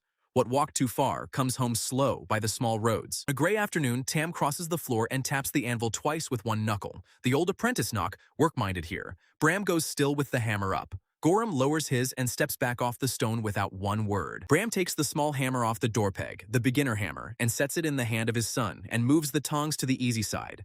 The three of them strike in turn the rest of the light, and the chain grows 9 links, and nobody says one word. Orma counts the days of Pell on notched sticks by her door, 1 notch a dusk. The morning he pulls her firewood sledge out of the river ice, she shaves 10 notches before witnesses. He argues the mercy. She fines him 2 notches for arguing. By late winter, the law of Vask settles a broken fence and a spoiled flour bin the same way. Work for work, counted on notch sticks at 2 more doors. The rule holds because it pays both ways, and rules that pay get kept. The sledge road is the best thing in the valley to a 6-year-old, and the rule that keeps her off it is the worst. Nim rides the small loads, drumming the downhill like a career. Ren stands at the bridgehead and watches him go up, and her face shuts like a gate. She tries the chain of command first, being her mother all through. Gorham refuses her flat, one-word term. Odell says the 4 terms back to her, dated, witnessed, and the second one with her name in it like a splinter. She listens twice through, bites nothing, says nothing, and walks out of the mill leaving the door wide open behind her, which from Ren is a wall torn down. She knows who built the wall between her and the hill, the one person in the world she cannot collect from. It comes to the bridge head on a loud blue morning. Sledges queued, both nations watching. Ren plants herself in front of the queen and says it up the whole 7 feet of her, clear as frost. I hate you. You keep me little, and you keep me behind doors. I hate you with my whole face. The deck goes quiet the way the pit went quiet once. Gorham turns his shoulders first, then his eyes. And the queen of the Ashfang goes down on one knee in the trodden snow, the second time in her life, and brings her face level with the small furious one and asks for the rest. Wages get counted twice in this house, she says. Say it again, Warden. Ren says it again, and the second one cracks in the middle and comes out with water in it. And then she stands there, shaking with her fist down, 6 years old, hating a wall her mother built to her exact height. Received in full, says the queen. Level, in the bill voice learned on a step. The term stands. Then she rises, waves the sledges on, and stands at the rail facing the hill until the whole queue has gone up past her. I smile at my daughter with my whole face, the work her mother priced honestly. Then we make a door hook at the forge for the house of Orma, her hands on the tongs, mine over hers on the hammer. She bills me 1 smile and rules it paid. At dusk I pass the church and see the queen at the grave of Mara, alone in the snow, reporting. Knocks, 41. Spoonfuls, all counted. Greens, 9 leaves a week, witnessed. 1 hate, received in full, said twice.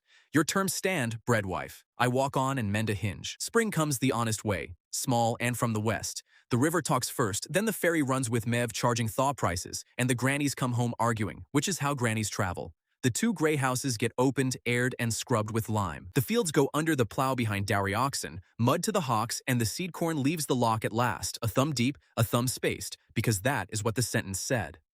Odell watches it go into the ground, the way other men watch weddings. Of the 8 who walked too long, 4 now do small work with their hands, and 3 keep the geese company, and Tam owns his hour at the anvil every day, a small hammer, and easy work his father builds and guards. Turnip comes out of winter the size of a bench. A heavy wagon comes up the west road, at walking pace through the spring mud, low on its axles. 12 counting men in gray ride behind it, 40 road lancers behind them, and they count as they come. Chimneys, thaw cattle, mileposts. The counting runs 3 days ahead of the wagon. Dorn reads the dust from the wall stub and names it early. The audit, he says. Velen himself, and I know him by the pace. Armies hurry. That man walks. His name moves 6,000 spears with no second name under it, and he has never once raised his voice. Dorn spends the 3 days like a man who has stood audits. Answer in numbers, volunteer nothing. Every sum squared, every load where a stranger can kick it. The crown forgives loud crimes sooner than crooked sums. He comes over our bridge at noon with 6 counting men and no sword among them. A small dry man, gray at the edges, boots clean, and a voice pitched so low the whole bridgehead leans in to catch it. I understand the trick of the voice 1 breath too late. Velen, he says, with a correct small bow for the queen. Keeper of the winter ledger. Majesty, the crown holds 40 years of your road tolls, paid to the copper, dated. Rare bookkeeping.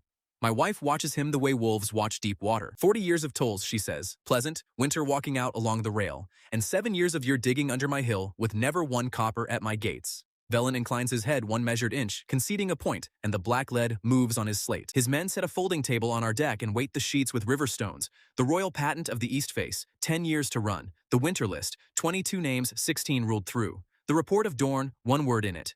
Ash. The writer reports beside it. Hoard. 2 of these sheets lie to the crown, he says. No heat in it. A man sorting nails by size. I have come to weigh which. Then he asks who taught a dying company to drink soup. Nobody answers. He gives the silence its own place on the slate and moves on. He walks the village with 2 counting men and a measuring cord. He counts roofs, wells, oxen, graves, and the camp across the ditch, unafraid. At the graves, he asks his one question. How many taxable heads by autumn? He thanks every soul who answers him by name, without once asking a name, and the thanking is the heavy half. By dusk, the valley walks the way you walk in a room where a scale is being read.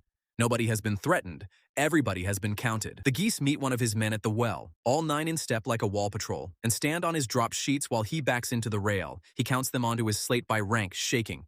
Wren finds the geese 1 grain each for conduct. At the scar, he stands longest, looking up the black stone face to the rubble, and his quiet goes 1 layer quieter. Somebody shut my door, he says, pleasant, to the hill itself. Who commanded the work?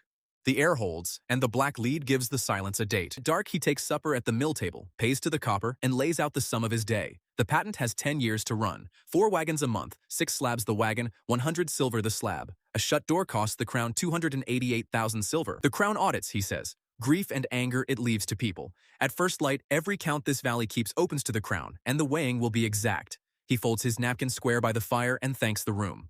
I have stood in front of armies, and the fold is worse. When the crown lamps settle across the ditch, Odell comes through the spring mud to my kitchen with her bill under his arm, and we do the one office left tonight without talking it over first because both of us have been carrying it since noon. He opens the last page, her words standing in his best hand, no line ruled beneath them, and we set the ledger square on the table, facing the door.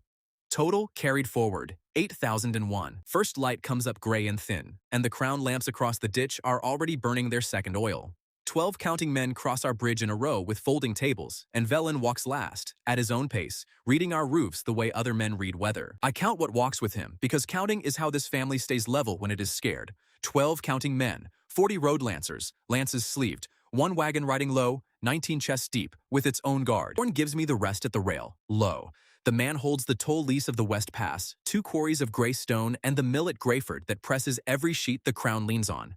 170,000 silver off this one hill, banked and clean. When you argue with him, says Dorn, you stand on sheets his own mill pressed, and the wax at the bottom is his too. Nobody has ever caught his arithmetic wrong, and nobody has ever left his table owed. Odell stands at the mill table with her bill open, facing the door, the way we said it. Her words stand in his best hand with the blank leaf under them. Velen reads the whole of it standing, all the way down, twice. A fine hand, he says, and he means it, which is the worst way to say it. Then he rules, low, both hands flat on the wood like a man shutting a gate, and the whole mill leans in to be robbed. Crown roll shows Thornmill rendered at midwinter. Ash owns nothing and Ash collects nothing. The crown answers no bills from graves. A demand of silver with no court under it has a name in crown law, he says, and the name is extortion. 1 finger, and the bill of my dead wife goes into a numbered chest as proof against the village that buried her. My ears ring like iron under the hammer. Odell opens his mouth, and Velen takes the argument away from him politely. You will cite your own rulings, he says. Do? I built the forms they follow and the law they lean on. A ledger answers to the man who ruled its lines. Then he says the sentence he came to say. Every book this valley keeps opens today, and his men go through Thornmill like weevils through a bin, thanking people by name while they carry whole lives out in numbered chests. The day stops working the way a wheel stops on a dropped pin. 2 lancers stand their horses across the granary doors. 2 more hold the wellhead and count every bucket. At the forge, a man in gray lays 1 glove on the bellows arm, and the fire sinks on its own. Sledge crews stand at the bridge head with the ropes slack in their fists, shut off the hill while the counting runs. A frost day is a wage, and today it lies in the road. Odell carries the winter ledger to their table himself and sets it down the way you set down a sleeping child. 40 years, he says, to nobody. Rule it gently. The thin one takes it with both hands and does not look up. By noon, our own rulings testify against us. The cured names of the ranks prove crown soldiers took horde medicine from a horde queen. The law of Vask proves we sentence men outside crown courts. The salt runs of Mev prove trade into shut plague ground. The sausage lady tries the market defense, arms folded. A queue is proof of a fair price, ruled on these very steps. Velen thanks her for the citation and finds the market 11 silver for standing on ash. She goes back and doubles her prices at the lancers. One of them comes to my kitchen while I am at the woodblock with the axe, and he does not knock. He is 3 steps in when Wren stands up with the housebook hugged to her chest and rules at him in the warden voice. 1 knock. Ode. This house collects at the door. He looks down at a girl the height of his belt, then out at the lane, where the sausage lady, 2 shields with grounded spears, and 1 armored goose have all stopped moving at once. He steps back over the sill and knocks twice on the open door, red to the ears. Wren rules the debt paid and puts it down in her careful leaning letters. Then she holds the book out with both hands because the crown claim names it, and a warden hands over what she cannot hold. Her chin stays level the whole way. Thin One reads the house book out loud to the table, hands by name. 1 wolf on wages, a bone a day. 2 smiles owed, 1 found half. His voice never changes, and I stand in my own kitchen learning what a scale feels like. Then he reaches the page with 1 word at the top, and the word is mama, and I take 1 step before I stop myself, because a step against the crown here is a step against 40 lances. He reads it the way he read the hens. Savings, mornings, quantity 1. Value, none. He rules my daughter a bank of nothing in her own kitchen. Ren stands through it with her fist down and her chin up, the way her mother stood at a fence rail while Frost crossed her knuckles. You will keep it dry, she tells the chest. My staff is in there. At the salt box, my chest goes cold. The folded letter that lives under the bread math is nowhere in the box, and the box goes into a numbered chest with everything else. I keep my face like a shut gate, and my heart bangs on it from inside. At the bridge, Velen prices the ranks. 391 men of the crown stand on this roll, he says, and the crown quarters no men on Ash. They march west to Greyford inside 2 days. Any man who stays is struck deserter. For Dorn, he lays 2 sheets side by side, patient as frost. One says his winter report lied, and a captain who lies to the crown hangs at Greyford Gate. One says the horde seized this valley and forced his hand, and his neck rides home clean. I can see the hole under the second sheet. A seized valley buries his mine, his winter list, and every head ruled through on it. His sums ride home clean, his glass dies a hero, and come thaw 6,000 spears walk up our road to avenge a village that is feeding chickens. Dorn reads both twice, says nothing with his whole face, and asks for the night. Velen grants it like small change and walks on to the granary. The last nail of the day goes into its door. Salvage of the crown, 1 lock of seed corn, to be weighed and carted at first light. The seed is every loaf of next year standing in 1 box, and the nail is legal, and the hammer is legal. My wife stops beside me at the rail with her hands folded behind her. Husband, she says, hopeful the way she asks after supper, are clerks still off the menu? I tell her yes.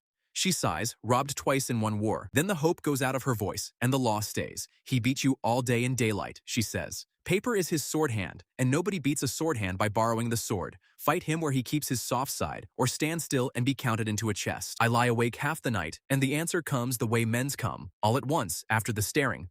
Paper is his field. Built things are mine.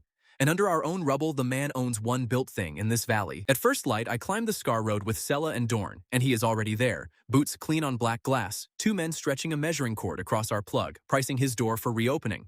He greets us by name, and nobody has told him the names. I kneel on the rubble and lay my bare palm on the glass, and the cold of it climbs into my wrist while I point the voice through 40 fathoms of packed glass and clay at the gallery behind. It answers flat, kind as a scale, loud enough only for me. Subject? Gallery of the east face. Timbers, char to the 3rd set. Rails, slag. Air, spent. Vein face, crazed through. Glass cooked in its own bed 2 years and more. Slabs that will hold a saw, none. Repair, none. Value, none. I make it say the last line again, and it says it identical, and I stand up off the stone doing sums with a dry mouth. The mine died before the mountain shut its mouth. The heat sat in his gallery 2 winters back, cooking his glass in the ground. The deeper the seam died, the deeper he cut, and the thinner the lid got over every head in this valley. 16 villages of ash bought him quiet to chase a vein that was already cooked. The rot walked out of the thin places, and the wagons rolled. Cray comes up the sledge line with a hay hook in his fist and an armload of old straw, and throws it down at our feet like a shot bird. The autumn wagons ran light, he says. 3 slabs in straw, packed high to sit fat, and toll paid on full weight every time. Nobody pays extra toll except to dress a lie, so the man knew. His glass was dying under his own lamps, and he dressed the coffin as a granary while he hunted a buyer. A keeper who fed 16 villages to the fire for a dead seam does not survive the thaw weighing. He needs a thief by spring. A horde thief buries everything and pays out a war on top. A village thief pays 288,000 silver with its fields and bones.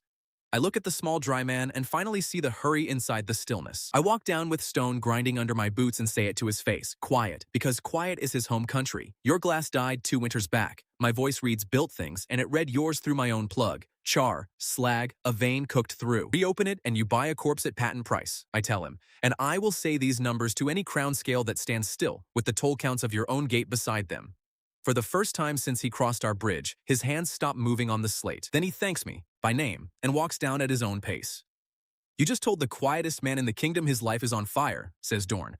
Post a double watch and count your lamps, Mender. The letter says collect it standing before witnesses, in his own crown hand. Tonight the valley owns more witnesses than it owns anything else. I go home for her words, and my stomach drops at the salt box. Her letter rode west in a numbered chest, and I let it ride, and Ren pulls my sleeve. She unbuttons her coat and takes out a folded page, kept flat against her chest the whole day, the small straight hand of her mother folded on the fold her mother made.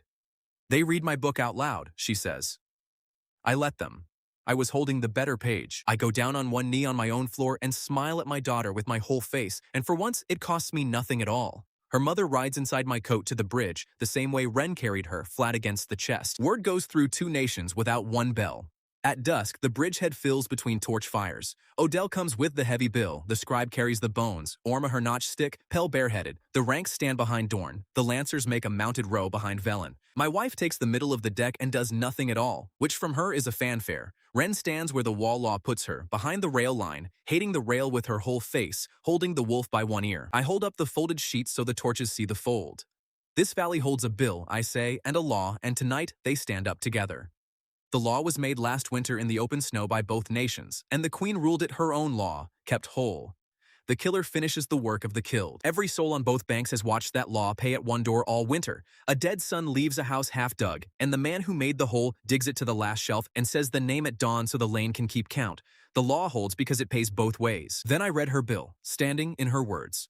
To Lord Velen, keeper of the winter ledger, owed 8,000 collected at 21 silver the head, and 1 wife of Thornmill, price set by the widower. Price has stood under my hand since the longest night, and I say it now, out loud, first time in the world, 21 silver, the same as all the others. She stood in no queue ahead of her neighbors. He set the rate himself. I only kept his sums straight. Odell lays out the other half, level, a man setting rails. The mend of this hill wants 3,500 hands every open day for 2,000 days. Both nations field 1,500, short, 2,000 pairs of hands. And ahead, he says, owns 2 hands. So here is the collection, I say, and it carries no rope and no silver. Velen and every hand that moves when his name touches a sheet come to this hill and finish the work their dead left standing. He works himself his own 2 hands in the open, and each dawn he says one name of the 8,000 at the scar, loud enough for the hill. One dawn, one name, until the count runs out. Sella owns the names. She has carried 41 villages of them for 6 years. Last name is hers. 8,000 dawns and one from the first morning. A man who has never raised his voice will say Mara of Thornmill loud enough for a mountain, and on that morning the page under her bill stands full. She liked debts said back. The scribe shaman turns the sentence over, hunting the insult, and finds ownership in every seam. Odell turns it over, hunting the noose, and finds a working neighbor and a mended hill.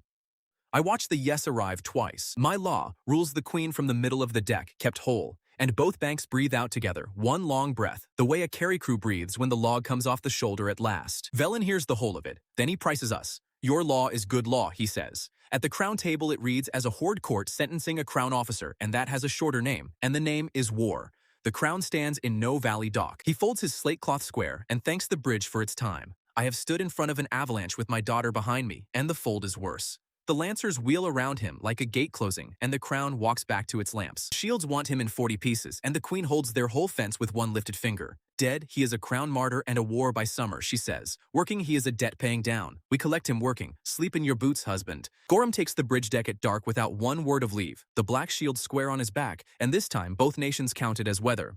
Bram banks the forge fire low and leaves the water barrels full. The valley lies with its eyes open. The first wrong thing is paper, because with him it is always paper first. At the church, the lancers present a crown order and roll out the 40 barrels left of the 60 crown oil, reclaimed to the copper. Oil leaves lamps at midnight for one job in the world. The second wrong thing is Cray. 4 lancers take him off the mill floor with a crown warrant naming him material, and the sheet is real and the wax is real, and the one man who can read a load with his hands rides west with his wrists tied, boxed where boxes burn. The geese scream first, the whole armored 9 at once, a racket like 9 small iron gates being robbed, and they beat the dawn horn by half a breath, the way they beat it once before. Then the horn, then the drum of Neem, and the night stands up orange. Fire comes over the ditch at 4 places at once. Lancers ride the lanes at a canter, throwing oil crocks up at the eaves, and torches follow the crocks. I am in the lane with the long ladle before I know I own legs, and the roofs shrug.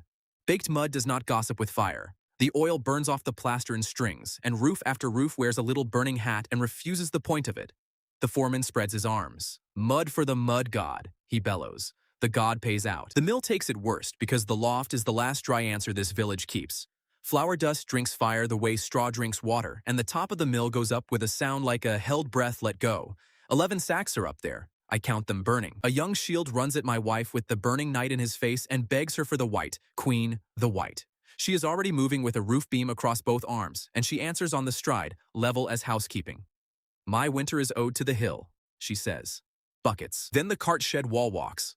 The troll comes out of his plaster offended, a big man out of a warm bed, and gets both arms under the burning loft. He tears the whole top off the mill in one piece, walks it overhead to the river, and lays it on the water like a borrowed thing returned. At the bridge, the true weight lands. 10 lancers come for the deck in a row, lances down, to hold the one gate open. Behind them, on the west road, the heavy wagon is already rolling, 19 chests, and Cray roped to the rail of it. Orm stands the middle of the bridge and does the arithmetic of 1. The first lance cracks the black shield up its middle like river ice. The second goes through his shoulder and stays. He keeps his feet, swings the striker hammer, and a horse learns about anvils. Then the ranks hit the bridge head from the village side with Dorn in front, and Crown Iron crosses Crown Iron, which has a sound like the end of something. Dorn, son of a ferryman, he says once, to nobody, and wades in and spends his captain years on our planks. Bram and I fight the way menders fight, with the world. We run a fathom of soft chain across the lane mouth at chest height for a horse, and the charge meets iron that bends and does not break. 2 saddles empty. The wolf boy steals both horses out of the air. Out on the west road, the wagon runs for the dark with 2 riders on its flanks. Cray works his wrists loose the way a man who has searched 1,000 loads knows every knot, slides along the rail, and pulls the linchpin of the near rear wheel at the causeway bend. The wheel walks off on its own errand, and the wagon sits down in the road like a tired ox. The near rider comes back with his lance already couched, and Cray stands up in front of the chests and does not move. The lance takes him through the chest and throws him against the boards. He holds the rail between the iron and the books, and that is where the wolf arrives. Turnip comes out of the dark the size of a bench, takes the rider out of the saddle backward, and stands over him with every tooth he owns.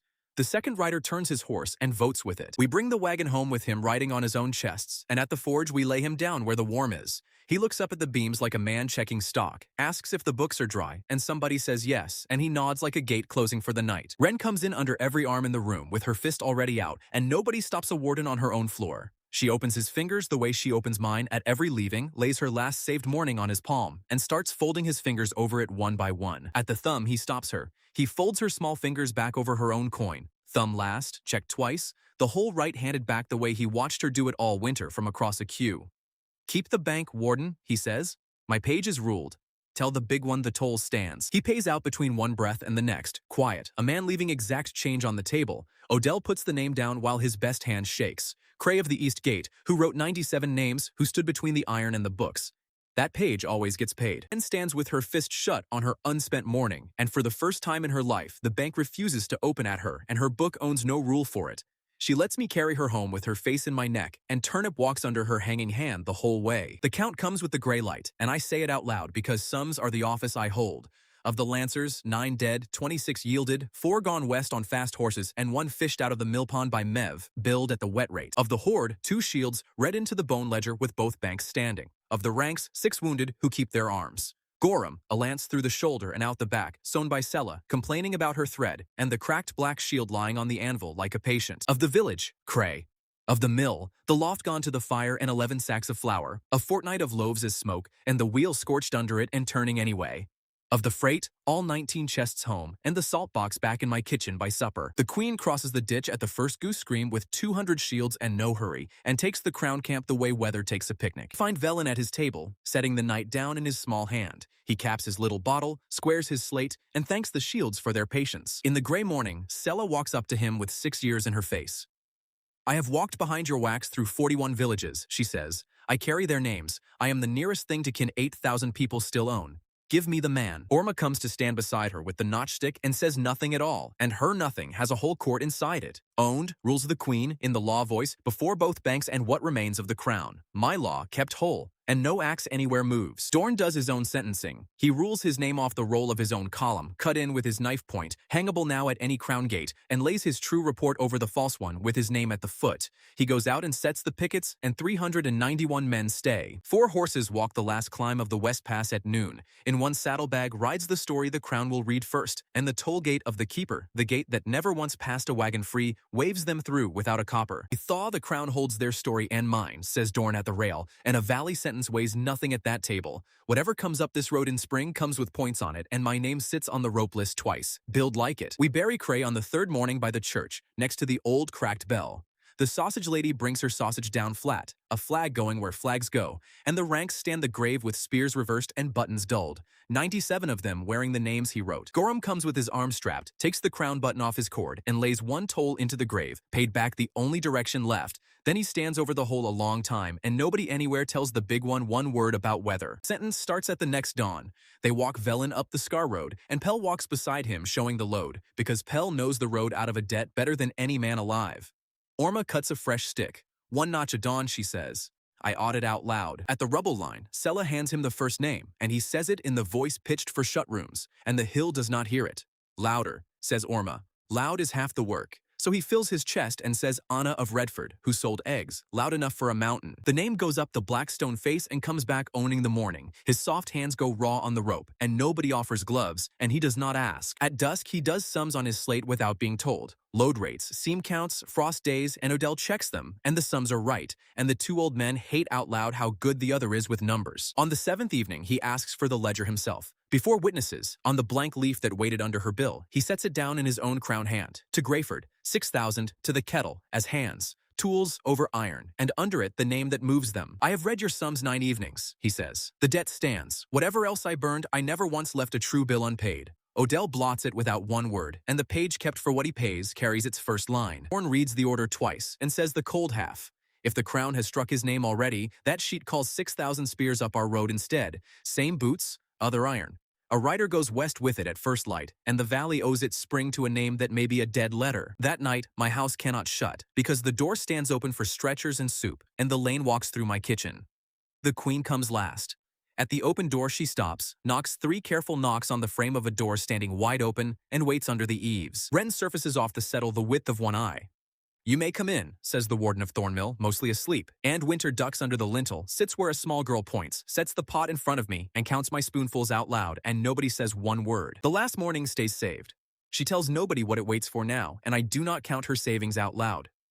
Her book gains 1 line I am not shown, and the wolf gets a raise of 1 whole bone for wages earned under fire, put down, dated, and paid at supper before witnesses. Hill opens shop for True on the 10th day. Sledge crews of 2 nations and the crown ranks together, mud crews keeping the seams wet, crown pens hauling clay, and a keeper on the rubble line saying one name into every dawn. At dusk, I stand on the black glass with frost coming back into the evenings and do the office. Hands on the hill today, 1930, both nations, the ranks, the yielded lances, the counting men, the keeper, counted last. Loads down this first week, 6,000 of the 400,000 the mend wants. The voice prices it flat, kind as a scale. At 1930 hands, days to mend the door whole, 3,600. Days the borrowed lock swears to hold, 2,000. 6,000 come as hands, the sums close inside the lock with daylight to spare.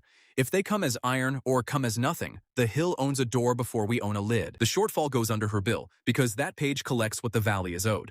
The last line stands alone in my plain hand, and it says, short, 1,600 days. Spring stands full over the valley, and the mend eats it whole. The sledge road goes soft after noon, so the crews haul from first light while the mud still carries. The count on the hill holds at 1930 hands. The west pass dries hard enough for wagons, and on the 4th dawn off the drying, the geese scream at nothing we can see. By noon, there is dust over the pass shoulder. By dusk, the dust owns a sound, and the sound is boots. Dorn reads the dust from the wall stub.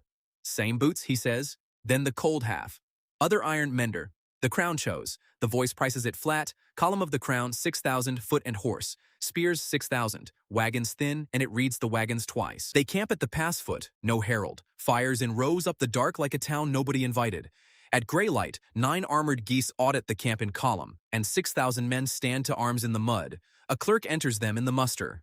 Allied irregulars, 9. Conduct, hostile. The marshal rides to our bridge with 40 lances and a folding table of his own. A wide gray man named Voss, a face like a shut gate, eyes that count everything twice. He reads the ditch, the roofs, my wife on the east bank, and spends nothing on any of it. He lays the crown paper on the rail without one wasted word. The valley of the kettle stands seized by the horde. The crown dead lie unavenged. The keeper of the winter ledger stands captive or worse. And a captain has struck his own name off his own column. Then the rope list, level, a man reading weather. Dorn of the fire column, twice over. The horde queen, by war right. Every man below sergeant marches home under new officers. He squares the paper. The crown takes this valley back by summer. I come out to him with the long ladle and lay it on the rail beside his paper.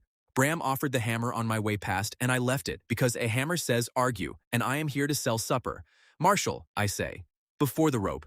Do the sums with me once. Dorn comes to the rail bareheaded and lays his sword flat between the papers. Way before you hang, he says, if one line of this valley lies, I ride west and swing at Greyford Gate, and I will carry the rope up myself. My neck stands bond for every book we keep. Start weighing. Boss looks at him the way you look at a bridge you once trusted. Then he folds the rope list and the weighing begins at our rail, table against table. Odell brings the winter ledger, the scribe brings the bone ledger, and the 19 chests open with the toll books of the pass gate inside. 40 years, every wagon weighed.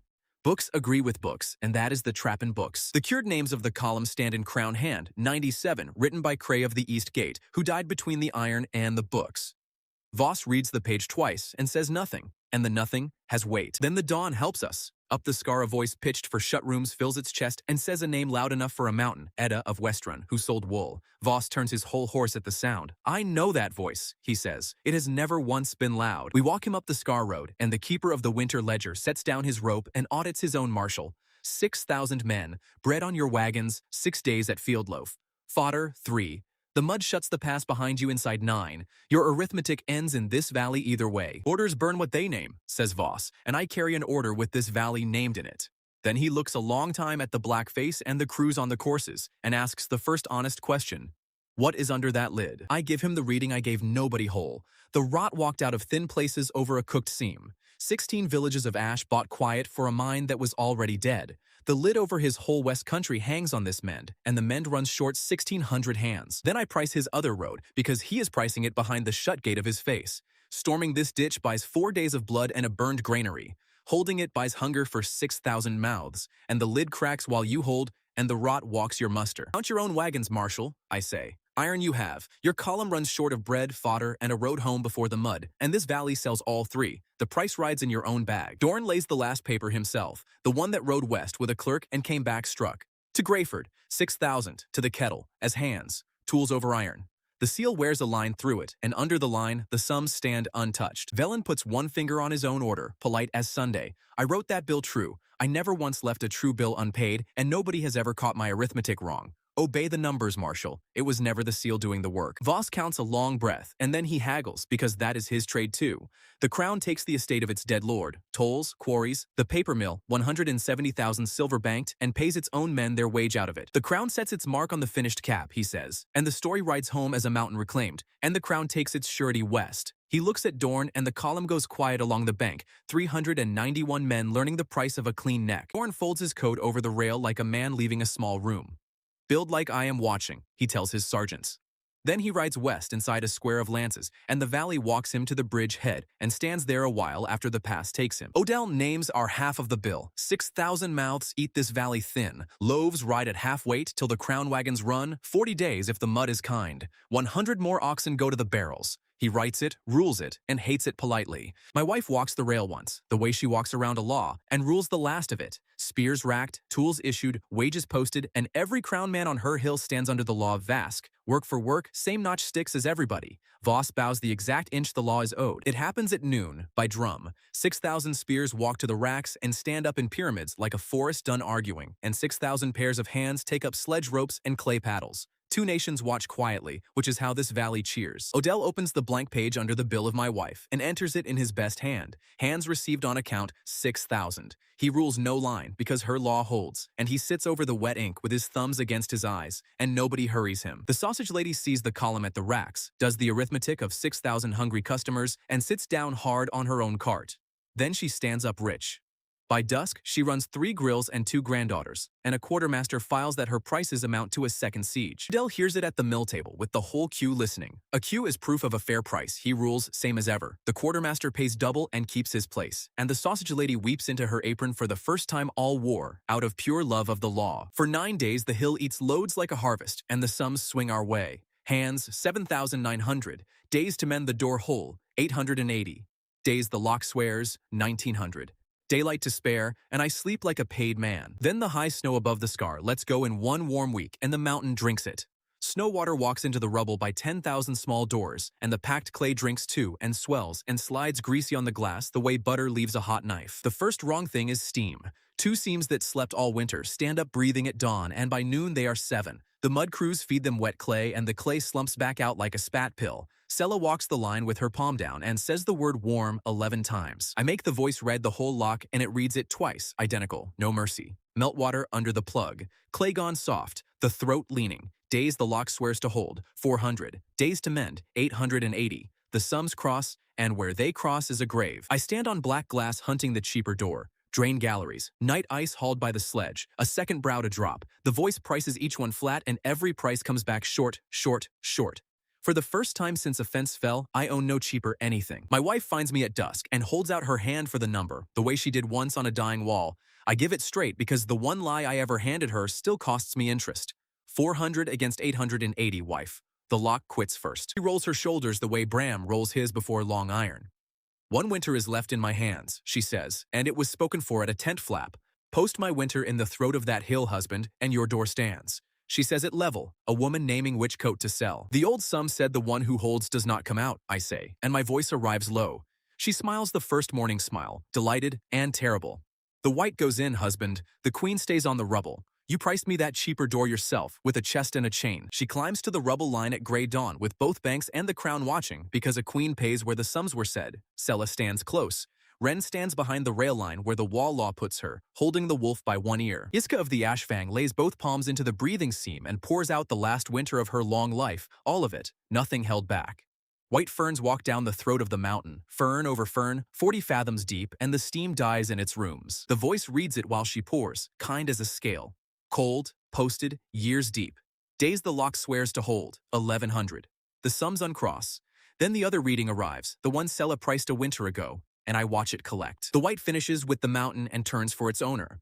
Frost climbs my wife the way the gray once climbed a woman on a step, wrist, elbow, shoulder, and her hair stiffens white on white, and she stands up into her own winter still smiling, the best statue of herself. I put both hands on her, and my hands learn nothing. The voice reads her the way it read a dead shield in the snow. Subject, one queen. Winter, spent. Repair, none.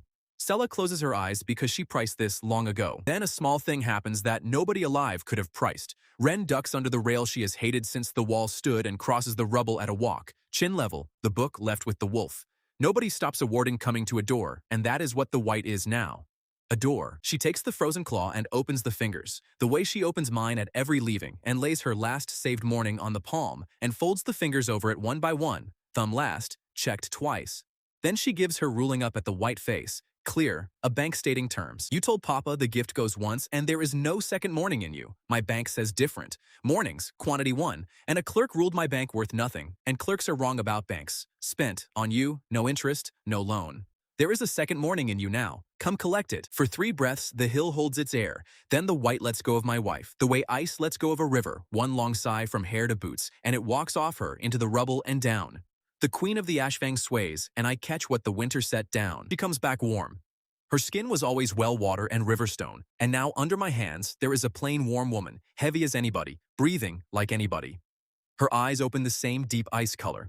The color is all the white left her. Sella measures her twice, wrist and throat, and gives the price list one last time. What came back is a whole woman.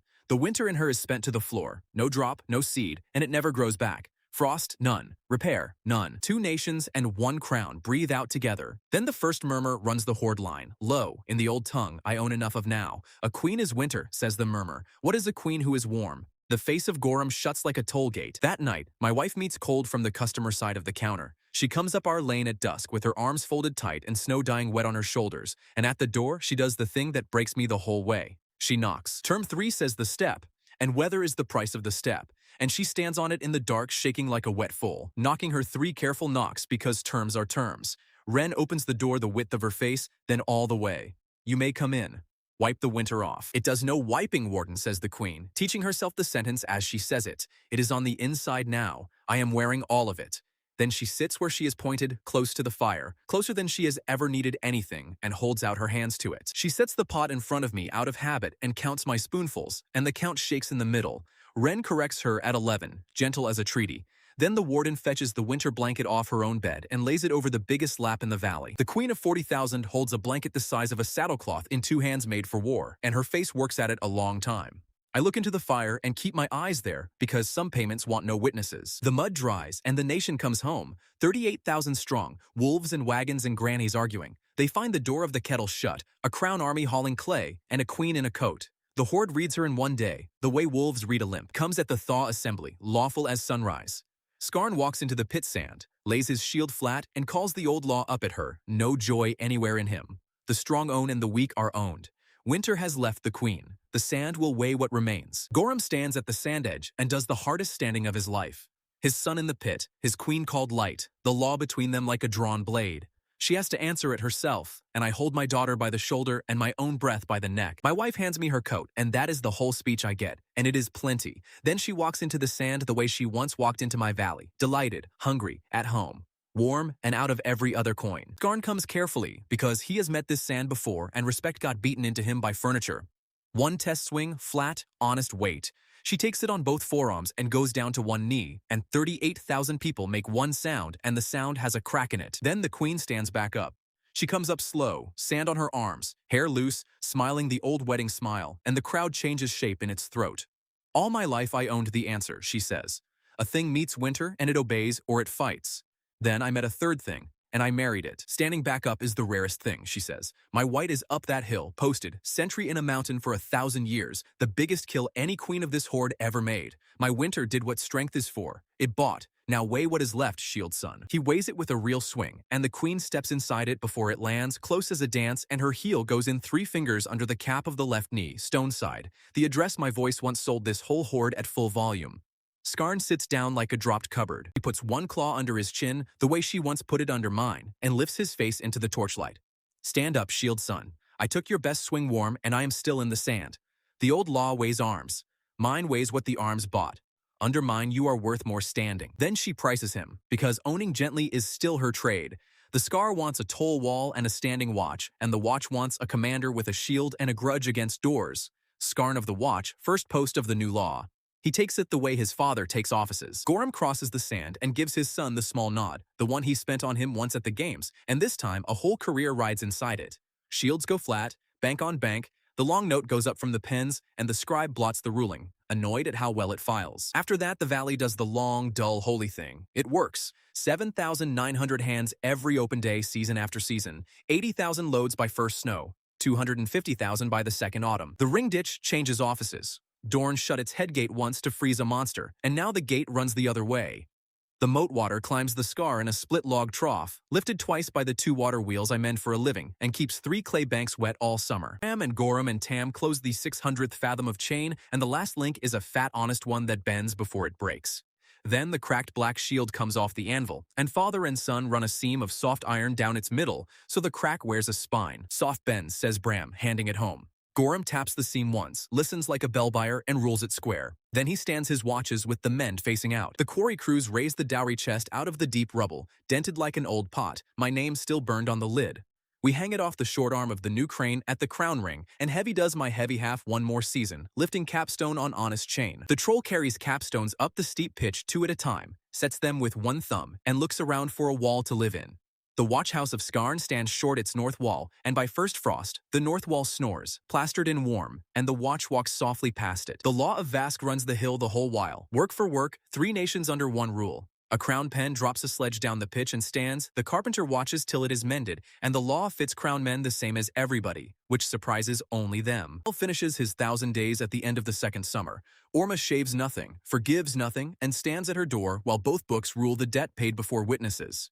At the next dawn, he comes anyway, and says the name, and she opens the door and feeds him porridge. Dorne comes home in the second winter with a clean neck and new paper. The crown ruled the pages true, struck the deserter line, and mourned Lord Velen at full honors, which lets it keep his silver with a straight face.